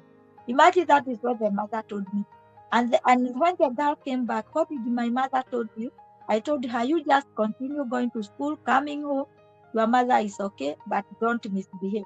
She finished that school and she gave birth when she was about to graduate. 1 month she went. Wow. I stayed with her to my house. I carried the baby and I don't have anything to give her. And I took her to JKUAT to graduate with her baby. I told her, go to school, I will come with the baby. I followed her to JKUAT, she graduated. And right now when she come here, she called me a mama. And her mother, she did it, even her mother said, your girl, she called her my girl because I mentored her because I know what happened to me. And she was able to graduate IT and she's working right now, I think, with biogas. And every time she faces me, every time she got time, she faces me. She got married later to another man and she's now happily married. We have another man and they have another child. And that is how now I am. If I have something to help, I know I don't have much, but I can advise a girl. I can even I know how to look at the girl and see this girl is stressed. I go to them and ask, what is going on with your mind? What is your We fought even in the slum. And many ladies say that, what did you do with your girl, with our girls? Because they were coming to me, those teenagers, to ask me questions. Because the girl told them, if we are not this ready, I don't know where I could be. I could not finish my 4th year. But she helped me and she talked to my mom through her own experience, whereby even as we didn't know what she went through because they were children that time. So if you are there, you find a girl, please mentally try to speak to her, even if you don't give her, maybe speaking to her. You know me, I was even needing a person to speak to her, Goga. Someone who can only speak with me. Just speak to you. And you know, I like your story because you can now, you know, like maybe, and sometimes it's sometimes unfortunate how the world and sometimes how God does his own things. And you know, maybe what you went through, you can literally see right through a girl, you know, because you're like, I'm not going, you can literally see right through it because you've been through that experience. So the way a normal person will be looking at a typical girl, you don't look at people the same way because you are like, this girl may be me. This girl may not be speaking out when the society was asking you, where are you from, little girl? You know what? Where are you from, little girl? Because we've never seen you here. You can literally ask those questions because you know that they may be hiding something because that was you. And I think that's very powerful. The other question and the other comments that I want you to respond on, and don't worry, we are almost getting to the end. There's a comment here that I love by the World of Ruggers. And I think this can help you finish that conversation around bitterness. Healing can often take a lot more time than the original suffering. And I think I like how you captured this very well because yes, you are not in danger anymore with that man who was like abusing you. But now you are so extremely bitter and so angry that it's even biting you, it's even getting you into depression now, that it's insane. you need people who you can trust that surround you, and you need to be able to understand that healing takes time. And I think for you, that's what the church did for you and those people that you met in the church. Based on your experience, Anastasia, and the bitterness, is healing easy? Or can you put a timeline to healing? Or you just have to let it take its course? Healing is not easy, Goga. It is not easy because I have come to realize healing, it is now working on yourself and kukubali, like you like kubali that. that whatever happened, it happened, and now this is my life and I have to move on. I have to do everything. I cannot continue living in bitterness. How long will I live? You ask yourself, speak to yourself. I love that. Speaking to yourself, and one thing, love yourself and know that you have your right. The time I realized I have my own right, that is the time I started God. I think there is one live stream I tried to do before I was monetized. If you go through my live stream, you can get one live stream with the old phone where you could not see me very well because the phone was not clear. I was trying to speak about overcoming bitterness, but I could not even speak, Goga. I said I will do a live stream speaking about overcoming the overcoming the bitterness. When I tried to speak about overcoming bitterness, I started crying and I ended the live stream. But the live stream is still there. That is when I realized, so even me, I am still bitter. And I started to speak to myself and tell myself, Yeah. God cannot take you from where He has taken you and bring you this far, and you keep on keeping bitterness in you. Wake up, Anastasia. Now you start speak to yourself. Speak to yourself and tell yourself, you are, as the Bible says, we are beautiful and wonderfully made. Tell yourself you are beautiful and wonderfully made. Girl, you need to move on. Girl, you need to forget about whatever happened to you. And that is why, Goga, if you have realized, I have been in this live stream, but I am not crying. You know why? At some point, I feared that you'll break down, but you did not. Even on your birthday, you did not. Because at some point on your birthday, we were so quiet because we did not even know what to say. Even the chat went dead, and we are all there. You did not. Because it is because I have healed. When you get healed, you realize yourself, because you will be able to give people your story and it will not hit you the way it was hitting you those days. Because me, I could not say 2 words without crying. I could not say 2 words without crying. I'm so grateful, Goga, for when you see me live streaming, that thing comes out of my heart. When you see me supporting people who have ever supported me, if you have ever supported me, Goga, and even if you don't support me right now, I always support with love. You know why? YouTube has become a healing process of my life. I love that. So when I started meeting people, different people with a lot of love, we speak, we talk about the life. I talk about my life sometimes, even if I don't talk about it, like whole of it, but I speak this one today. That is when I started healing. Then when I saw that people who I don't know, people who are far away from me, people can give me love. People can become like a family to me. You know what? I know it may not mean something to some of you, but to me, it means a lot. When we speak like, be okay, come here, we speak like Marisha, like Ragas, Teropro, Helen, you, and we come and speak those jokes. And it's amazing because these people are in different parts of the world and you're having a conversation. Yes.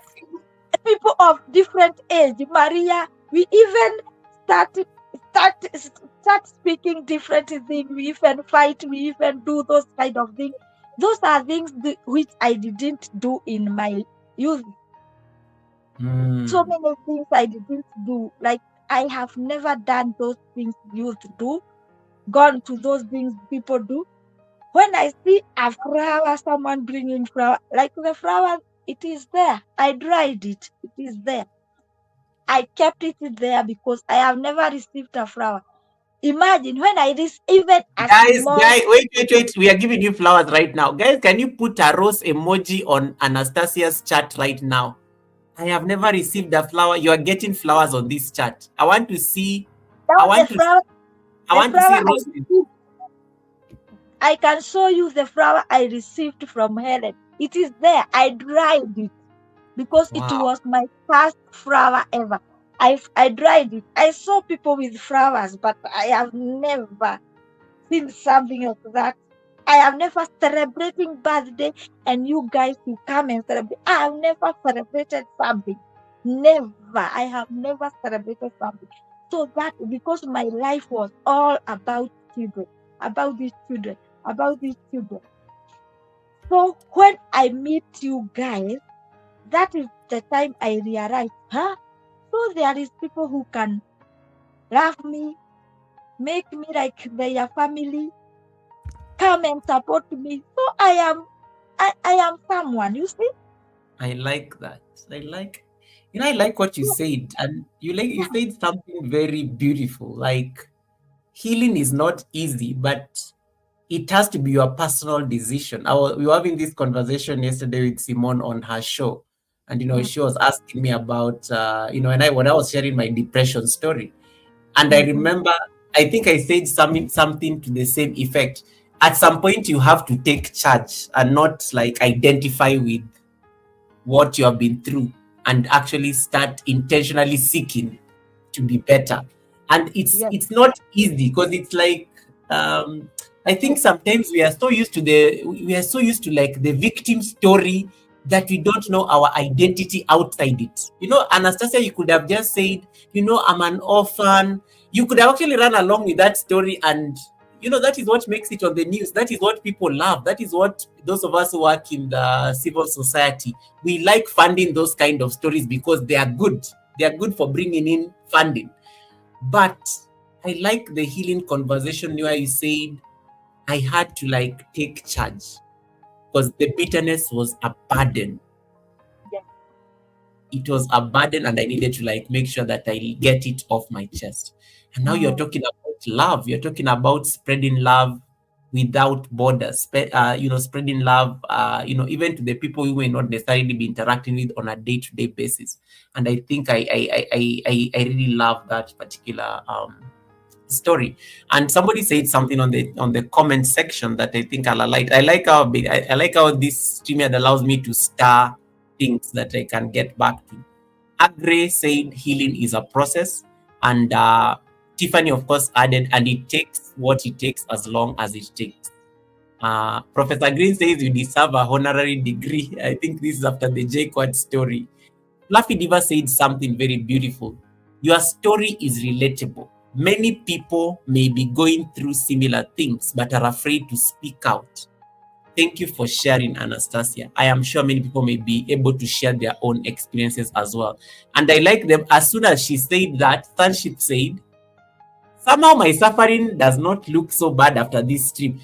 Like you start like scratching your head. You're like, I've been identifying with some story here, but clearly this story is not like I'm being dramatic. So I think you can already see a lot of people are resonating with what you're saying in terms of this healing conversation. And let me see whether I missed anything there on the chat. There's a comment that came through. The World of Ragas gave you a super chat, and in the super chat, he says, when the Lord invented the word blessing, he knew that one day Anastasia would appear on this planet, and he saw the name choice was good. I like how he's speaking like the Bible right there. There's some comments that came through based on the people you mentioned, and Kanini Kanene agrees. speaking about what you have been through is healing. It's also part of the healing process. Now, there is some two comments that came very early on the live stream, and I want to just highlight them right now because I needed to make sure that they came at the right time. It was a bit too early to bring them on. The World of Ragas gave one comment, and I'm coming to Dr. Soita shortly. Considering the fact how many women Anastasia helped through pregnancy, such as Helena Koya. I don't know why Ragas has to always make me say the name. Ragas, why are you like this? Now I have to like say Helena Koya. Okay. It is Anastasia indeed is a blessing for this world. And then I like what Dr. Stella said, and Dr. Stella will be coming here next month. Dr. Stella says, Goga, Anastasia took care of me during my first pregnancy while we were working together. Yes. And then she puts those nice gold and pink colors that you like. Anastasia, are you seeing something here? Are you seeing what I'm seeing? These girls, all the girls I worked with them, they know how much, even kindergartens who didn't have children, they know how I was like a mother to them. They know, because that is who I am. That is who I am. If I am always there for anything, because I am there to listen to you anytime. Because if someone listened to me, God, at that time, if someone came to me to know what I am going through, maybe I could be something else. You know, that time I get pregnant. If I got, that is what I was telling them. If I got I needed someone to come. I was asking someone to come just to listen to my, because I had something. I was thinking about going back to school, but I don't know how. I was thinking about giving what happened to me. How? You see? Yeah. If someone tried to come and become friend, talk to me, maybe what happened to me with that man, it could never happen, you see. So it's good. So me, whenever I was doing whatever I was doing to these girls, because we just met, I was doing it out of whom I am, out of love. I am, that is who I am. Love that. Getting towards and guys, if you have any question you want to ask, I think I've tackled everybody's questions and comments. I don't see anything pending on my tray. I think we've talked about, I think as I said, Anna is an amazing storyteller, so you find that I think even all the questions are scribbled. I think she's answered literally all of them. And I'm just going to ask you something in terms of, let me just ask at least a question on YouTube for purposes of formality, because clearly I did not even remember to ask anything YouTube related, but you captured it very well, that YouTube has been a platform for your healing.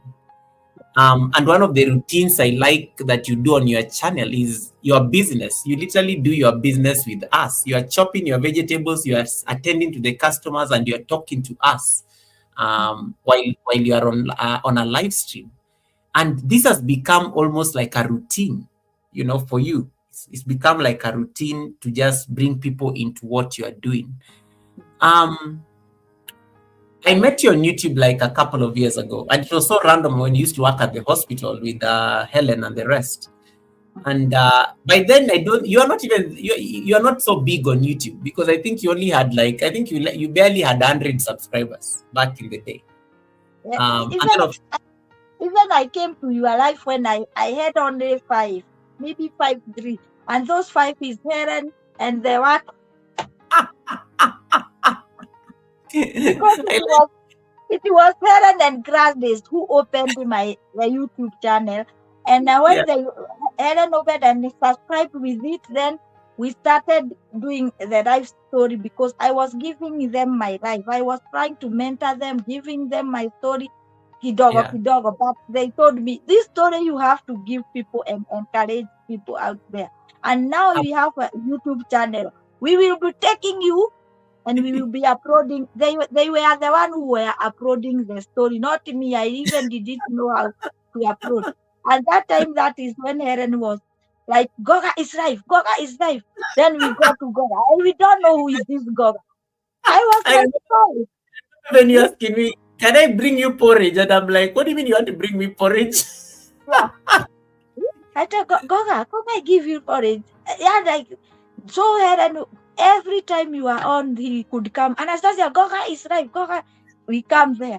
And I don't know what I'm doing. I didn't know even what am I going to do with this YouTube. What does YouTube Yeah, mean? actually, I think you just used to do it because of them. Because you guys used to be, I remember I knew even Helen, Gladys, you guys are in the same hospital. Yeah. And at some point, you come in onto Helen's live stream and you are talking. And even when I go to Helen's live stream, because I think Helen was looking for WH that time, so she was trying to sneak in some watch hours. And it was so beautiful. And then, of course, you disappear there for a bit. But I did not know that this is the kind of story you are carrying. Yeah, I didn't have even a phone. I didn't. A phone to do live stream or to do videos. I was using the earphone. And so when the phone was stolen, I'm no one to help me. David Ant is like saying, and David even, David is serious. David even sent me a private message because he has my personal contact. And he was like so scared of asking the okra. He's like, Goga, please don't ask the okra question today because I cannot dare ask the okra question. This story is too heavy. But because you are in the chop business, do you normally sell okra as part of your products? No, I'm not selling okra because okra, the market I got there they don't sell okra. Maybe you get the okra from the big market there. So I don't sell okra, but I buy okra. So David, if you want okra, you can eat from my house. Oh, so people eat okra in your house? Yeah, I do okra. Okay, David, you can support, but Anastasia has a buy me a coffee page in case you want her to start stocking okra in her shop. You can support, guys. Anastasia has a buy me a coffee page. You can support her store and part of the vegetables and the chop. So in case David wants okra to be stocked in that store, I think it can be done. And I think I've politely answered your okra question. You don't need to postpone it to next week. Oh goodness, that was so funny. I know he was like he did not know how to ask it. It has bothered him like I think from 3 hours ago because that's the first time he sent me a message. He's like, Goga, how am I supposed to ask the okra question today with Anastasia on the panel? That's when he sent the message. So now I think he did not know how to leave the Sunday service without that question. I think the okra. And how you remember how David ate the okra? He was like Mashana is laughing. To ask. No, David literally was begging me on inbox because he was like, Luca, please don't ask the okra question today because it is going to be awkward. This story is already very sad. I don't know how to ask the okra question. He already sent me a long message explaining I should not ask the okra question today, but clearly he could not even help it. This story today to me is not a sad story. This story today is an encouragement to someone somewhere because I have already overcome all those things. I remember when Anastasia found out the real meaning of beans and bananas by Helena Koya. Ragas, you'll not be making me do this business of screaming Helen's name. Lagos. And then Lagos. You know where Lagos came from? Lagos raid. Hey, give me a own Lagos. You know Lagos is the one who introduced me to this beans and banana thing. I didn't know. God, I'm telling you me. I didn't know about beans and bananas, and you can imagine I was hosting his monetization party and I was wearing bananas on my neck. Can you imagine? That is Lagos. Now you have become one of the followers of the church. The beans and bananas. And today she made my niece his follower also. That's a good thing. We are building a community one person at a time. But yes, you've gotten a lot of love, and I think a lot of people really appreciated this conversation, Anastasia. And there's something that Charity said. Charity said that, Anna, through it all, God carried you. He was always with you. He will never leave you alone. May you never struggle or cry in pain again. And I think that was a very beautiful comment. I wanted to just put it there. And there's a lot of reference to God, and even Creativity Guides Me says, it wasn't too much. She made it through. She's walking proof of God's love. He carried her the moment she wanted to give up. Now she's inspiring us, proving we all can make it through, And Dr. Stella also agreed with the same, that she's a living proof of God's love and God's grace and God's blessing as well. And then Novelty Queens, who is going to be interviewing Red's Room later on today. Novelty says, Anastasia, you're a very strong lady. Pauline Kanene says, look at you now, Anastasia. God has loved you. You are beautiful and loving person, that we are loving you back again and again. And there was a comment also by Major from Zambia. Let me see that I can pull it up. There's some very nice comments that came through here that I think I was like, this was I'm not going to ignore because they're important. Major from Zambia says, in the end, it's not about them. It's about losing yourself. But all in all, God shows us what it means to be free. And in addition, and I think it's one of those things that I think I like that. And he says, we thank God for your life, Anastasia, and that of the children. In the end, God came through and vindicated you.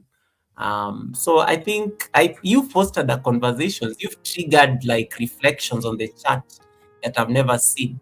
And I think it's really lovely. And then Ragas, of course, has to, the story I always tell people, Anastasia, can you come closer to the camera? Just like lean closer a bit. People need to see your eyes. There is something about your eyes. Guys, I want you to look at her. Just come closer to the camera like me. Just come here. Guys, look at Anastasia's eyes. No, stay there. And then look at the reflection of the ring light on Anastasia's eyes. Don't you agree those eyes are so beautiful? You know, she has these nice brown eyes. And then it's how the ring light reflects on them. Anytime I go to Anastasia's live stream, I'm always just like struck because of the reflection of the ring light. Especially when she's talking and looking at the camera. It always looks amazing. Anastasia, you have the most beautiful eyes, by the way, and I'm saying this for free. You have amazing eyes, and they look so nice with the ring light. Anytime that somebody is there, let me tell you, you should probably start making money out of your eyes alone. This is a revenue opportunity right here that we need to utilize. You just come and just look at people, and you don't even say anything. Those silent live streams where you just look at the camera and then you maybe try to look. Yeah.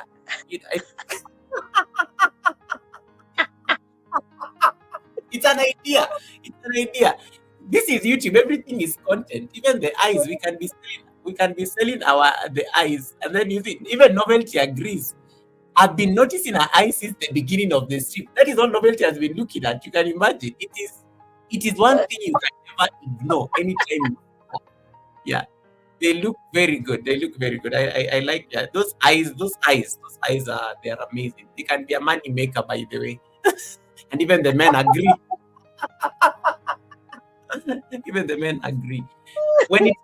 When it comes to your journey on YouTube, where do you see the channel?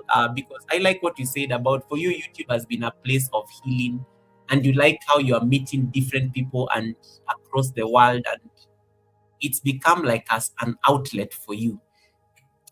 What is the plan on the channel? As much as you're sharing your chopping thing and you're telling, I think now is when you are really telling the story more. I think I see a lot of collaborations around healing. I see you having these amazing women that you can be having on a panel and collaborating. What is the plan when it comes to your channel, and what do you see as the grand plan on Anastasia Blessed as a content creator? My plan is just to be in YouTube and encourage people. If I get someone who is low, I encourage them, I give them hope, because as I said earlier, there are people outside there, they only need someone to speak to them. Just give me your time. I want just your time, that is the, and that is what I really need. And that is why you see me visiting so many people, because I know time, giving someone time is something important. And to me, I want to continue giving people this story time to time in my channel. If you come to my channel, you ask a question, I will answer. And now then doing my usual job, and whatever way God will bless me,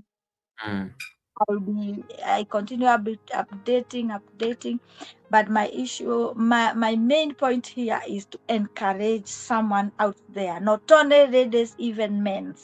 Because if when you look at my first introduction, I said I hope that my story will encourage a father, a man, a woman, a father, a mother outside there who is thinking that community has rejected you and life has become tough on your side and everyone is not even thinking about you. My story is to encourage you that God still loves you and you have your life to live and you have chance to change your life once again. I love that. Her smile says a lot from Professor Green Academy. Smile says a lot. I think it was, is it like, there's a very beautiful comment by Strong Mindset. Uh, your, your eyes, Strong Mindset says, those eyes will turn men to stone.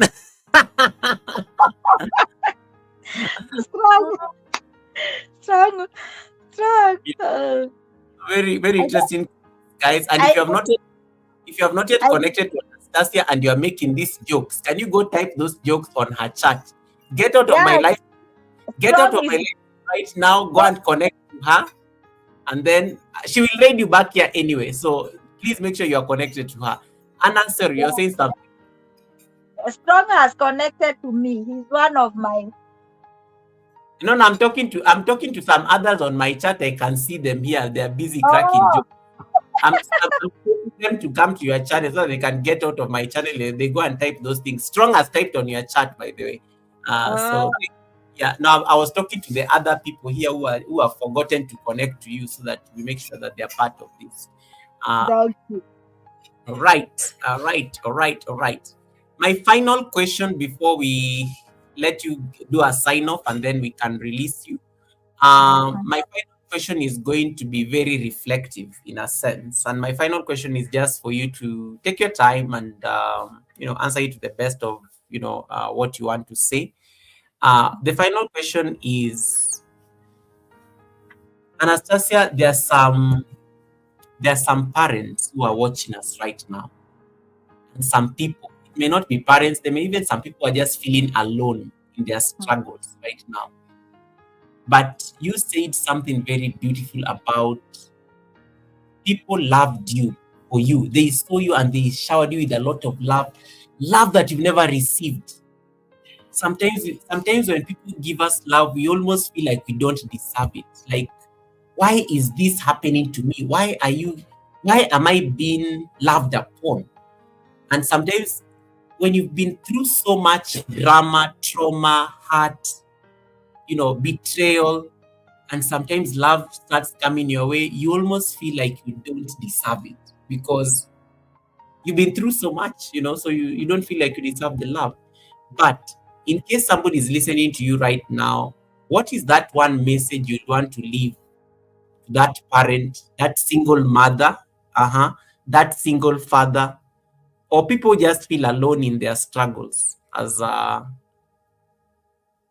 human beings? Let me just leave it at that. Thank you. One thing I would like to tell someone who feel alone, because that is what I have felt for so many years. You need first to know that you are not alone.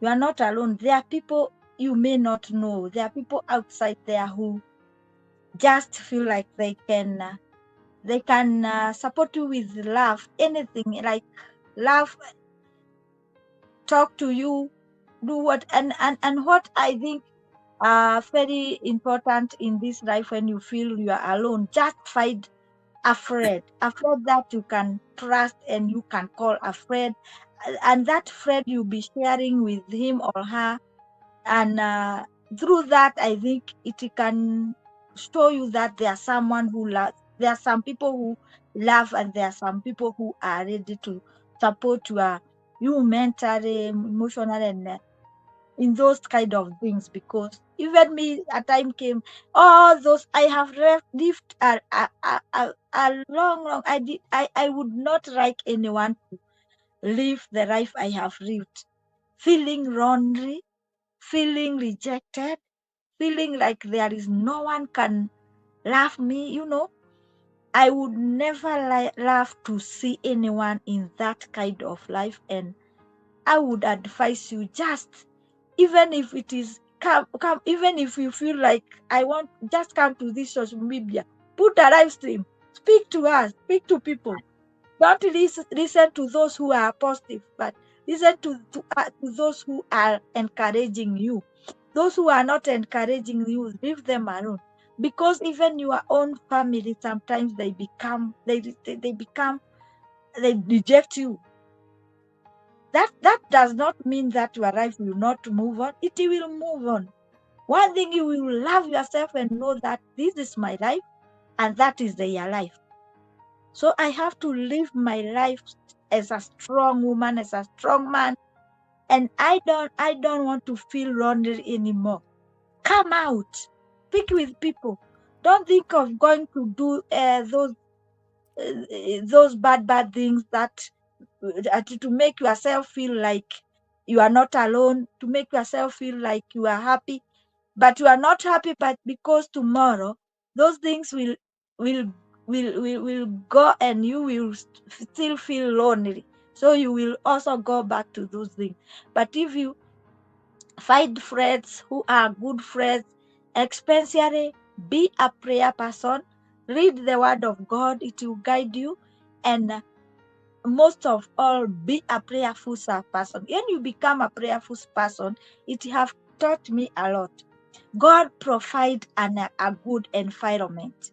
You can pray, and God provide a good environment. All of a sudden, you will meet people, friends who are true friends, and who are ready to hold your hand, to walk with you, to give you a shoulder to lean on, and with just like that, just like that. That is how I can advise someone. Never feel that you are lonely. Never feel that you are forsaken. Never feel that people are rejecting you. But because at the end of the day, even if my own people will reject me, by the end of the day, me, I will still stand, because now I have my own life to live. They have their own life to live. So if they reject me. If I knew that those days, if I knew, even if community reject me, even if my own people will not see me like anybody, and I stand firm and said, I will stay here.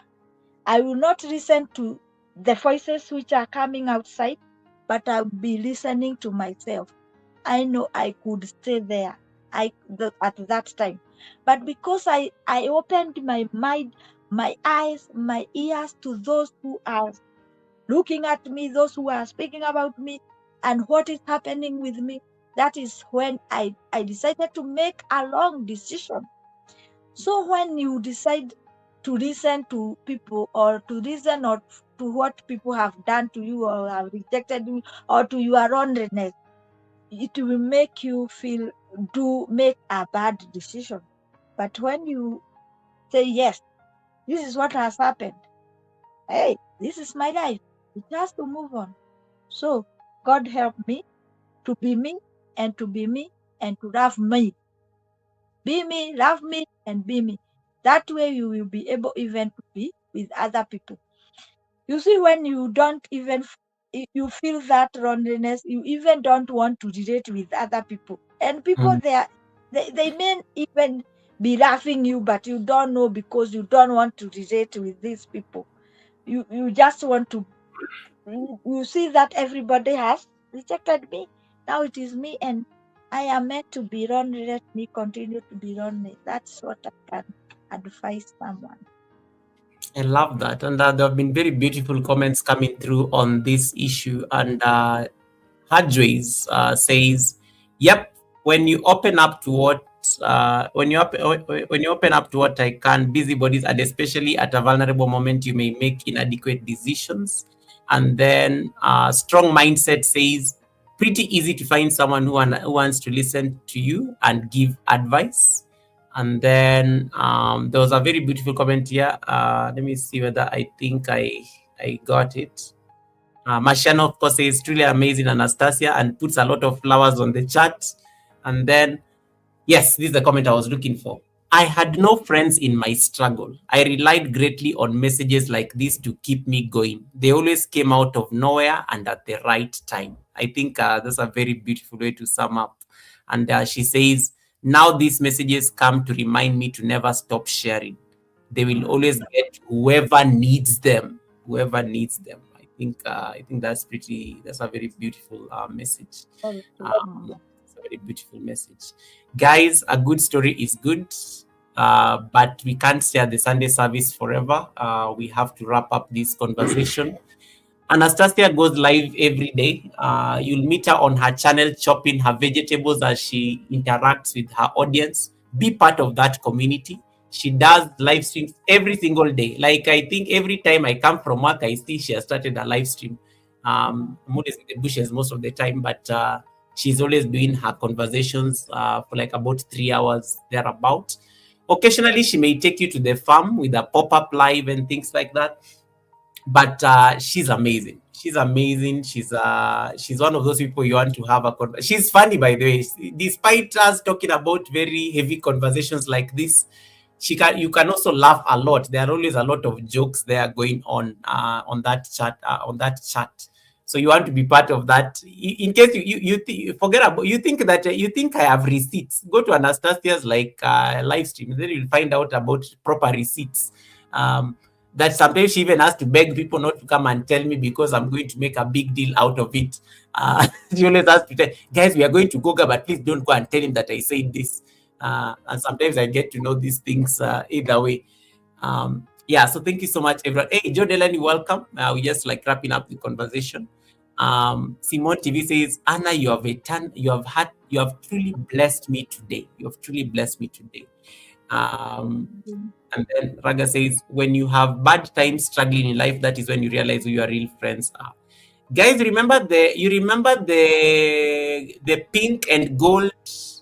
I think Novelty got it. Was it Novelty or Dr. Stella got it correctly? The pink and gold hearts. I want you to do me a favor. In case you have not yet connected to Anastasia and you're on my live stream, I want you to go and put those pink and gold hearts. Can somebody put for me those things so that I can highlight them on the chat? Because some of us, I think, are so colorblind, we never even know what we are doing. Yes, Wamuyu, thank you. Those ones. The pink and gold hearts. Those are our favorite colors. If you have not yet given Anastasia a thumbs up, I want you to jump over to her live stream right now. Don't go and stay there because she'll raid you back here anyway. I want you to jump over to her live stream. Go and not on my, look at these people. They are not following instructions. These pink and purple, pink and gold hearts, I want you to go and put them on her live stream, not mine. I like how they're typing them very fast on my live stream. Listen, get out of my live stream right now. Copy paste those pink and gold hearts. Let me see if I can paste them on my chat. Copy paste them and then go drop them over at Anastasia's live stream right now, just to confirm that you've given her a thumbs up, because she's now going to sign off. And then as soon as she signs off, I will ask her just to at least have a small prayer for us, and then we'll release her. So before she does all those things, I want you to make sure you are on her live stream, because the moment her live stream ends, she's going to throw you back here so that I can do maybe 1 or 2 announcements, and then I will send you on a raid. We are going to figure out. So I'm going to send the raid when Anastasia. I'm going to look for the person to raid when Anastasia is doing, when she's doing that sign off to wrap up the Sunday service. So copy those gold and pink hearts. Go drop them over to her live stream just to confirm that you're connected, confirm that you've given her a thumbs up. You know, it's always important to make sure that the co-host feels affirmed and loved. You can drop some flowers for her as well, because she got her first flower from Helen, and I think that was very monumental. So So thank you so much. I see the chats are very colorful, like it's very golden. Thank you, thank you, thank you, thank you. You guys are so amazing. Mwah! You guys are so amazing. I love that. I love that. I love that. I love that. I love that. I love that. Anna, how was your experience at the Sunday service? Thank you so much. First of all, I'm glad you did this Sunday service today, not last week. Last week would have been very heavy, especially when people starting the. I'm glad that we had.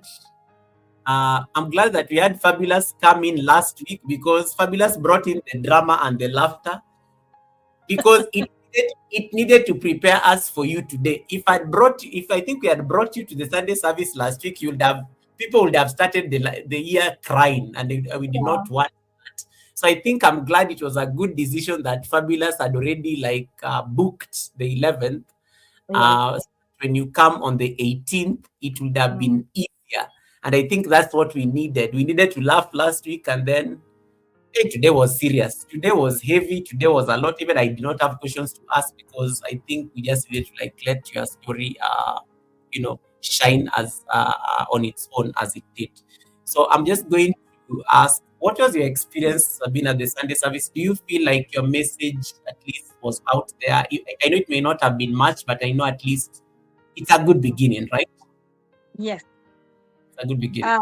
Yeah. This is a good beginning, because I'm feeling good, because starting this channel, this was my aim. That is what I wanted to do in the live stream, in the videos. That was only thing I wanted to do. And for you inviting me to this conversation, I was always thinking, will I tell Goga to host me? But I was fearing the English. You did extremely well. You did extremely well. What do you mean you feared the English? You did very well. Now, I said before, I was thinking of telling you, Goga, can I come and give my story? But I was here, hey, how this English I will not be able to to do. But I thank God that you decided to invite me and to host me. I feel so good. Gora, you don't know how I feel right now. I feel, when you are carrying a luggage, then all of a sudden you put it down. That is what I'm feeling. That is what I'm feeling. Because there was some time I needed to speak out, but I could not speak out. But this time that I can speak out, there is that time I was going throughout the YouTube, checking for story, sad story, and watch those story.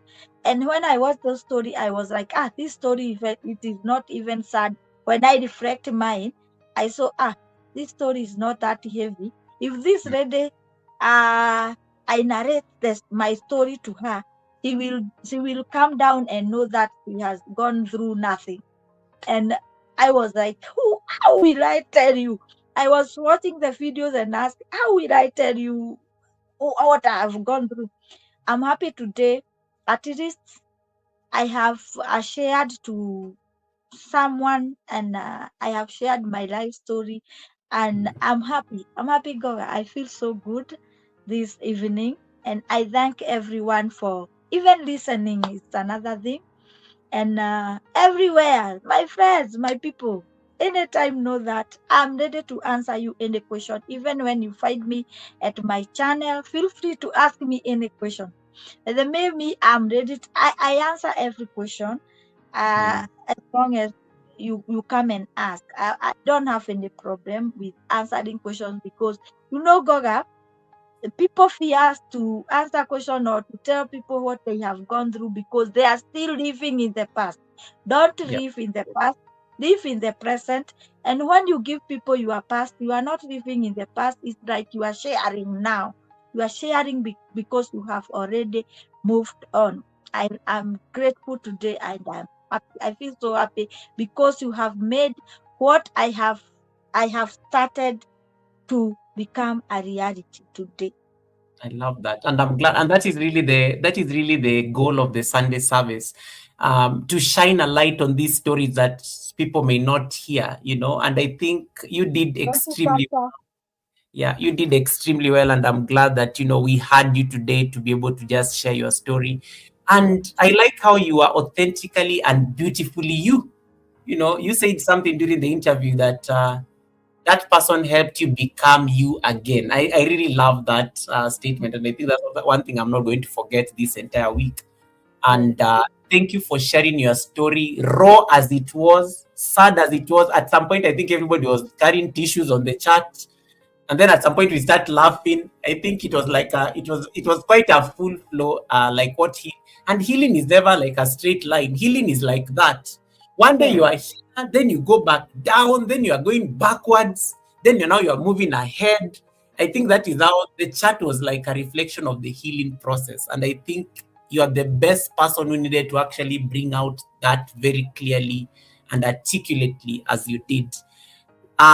Congratulations on your monetization as well. I think well done. Thank you for coming back to YouTube and taking it seriously. Well done on your monetization and getting into the YouTube Partner Program. Guys, you may not know, but Anastasia got monetized. She got demonetized and then she got monetized again. Yes. That is a story. You can go ask her that what she did and now, Mhm. like, yeah, why she's like laughing now if she remembers the joke. She got her channel monetized, and it was quite a journey, and it is possible. I met Mm. Anastasia when she was not. I told you we got Anastasia to 100 subscribers, 102. We got her to 102 subscribers before she lost her phone and disappeared.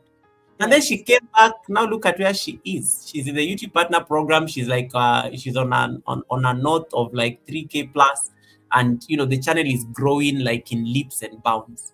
She Mm. has found purpose, and the Anastasia Blessed is now like a platform that has a purpose.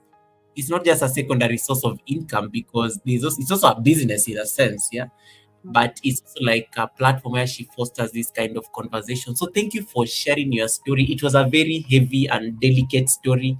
Even I was not so sure how I was going to approach this story when I was preparing, because anytime a guest is coming to the Sunday service, I like preparing, I like getting to know their backstory. On your channel, you did not, your birthday is the one that helped me frame the story, because I think your birthday is where you actually went on a whole 40-minute conversation about your story, and that's Yes. where I was able to pick the story. But the other videos were just on farming. I'm going to the farm, I'm getting vegetables.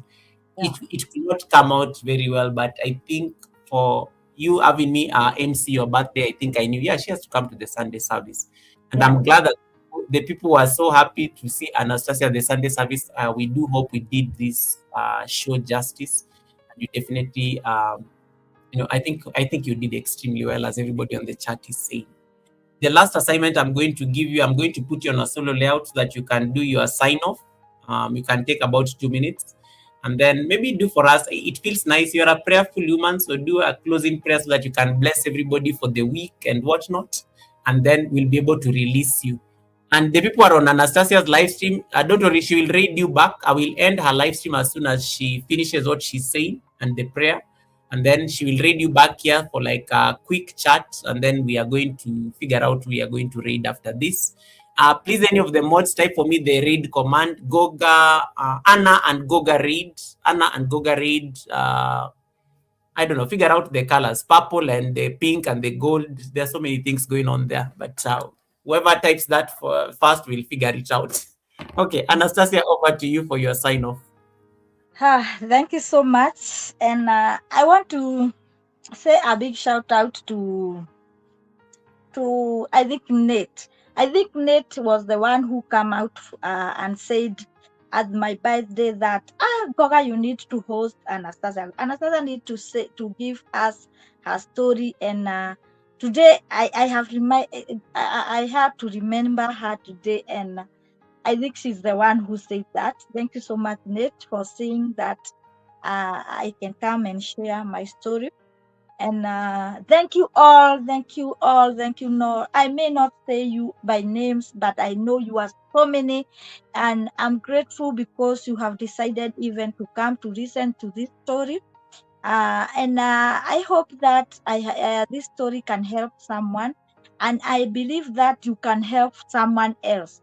You can meet someone and find that someone raw, find someone going through maybe things like this that I have gone through, and you can go and tell a word to that person. Tell her, I have met a lady who have gone through this and this, and she is still studying, and she is strong, and she's healed, and she is moving on because she decided to to to take the healing process, to take the healing process. So I'm grateful for you all for coming. Goga, I'm very happy for you hosting me. I thank God for meeting you. I bless the day I met you. I bless that day, Goga.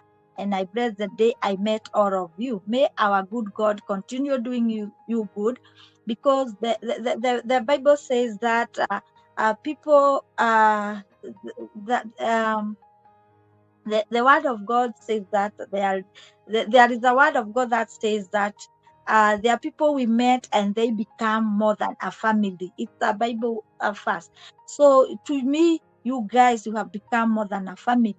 You see now, you can see me well because some people, some of you decided to support me in their own way, and I thank God for everything. So I'm going to pray so that we can hand over to Goga. I hope Helen have set the raid to Goga so that we can go there to Goga as we end. I'm going to pray. Even me, I'm coming back to the chat from Goga. So everyone, we are going to Goga so that we can finish and go to and take our raid together to go and support someone else. You are welcome always to my channel, and God bless you so much. Let us pray. Our Heavenly Father, I come before you this evening, O God.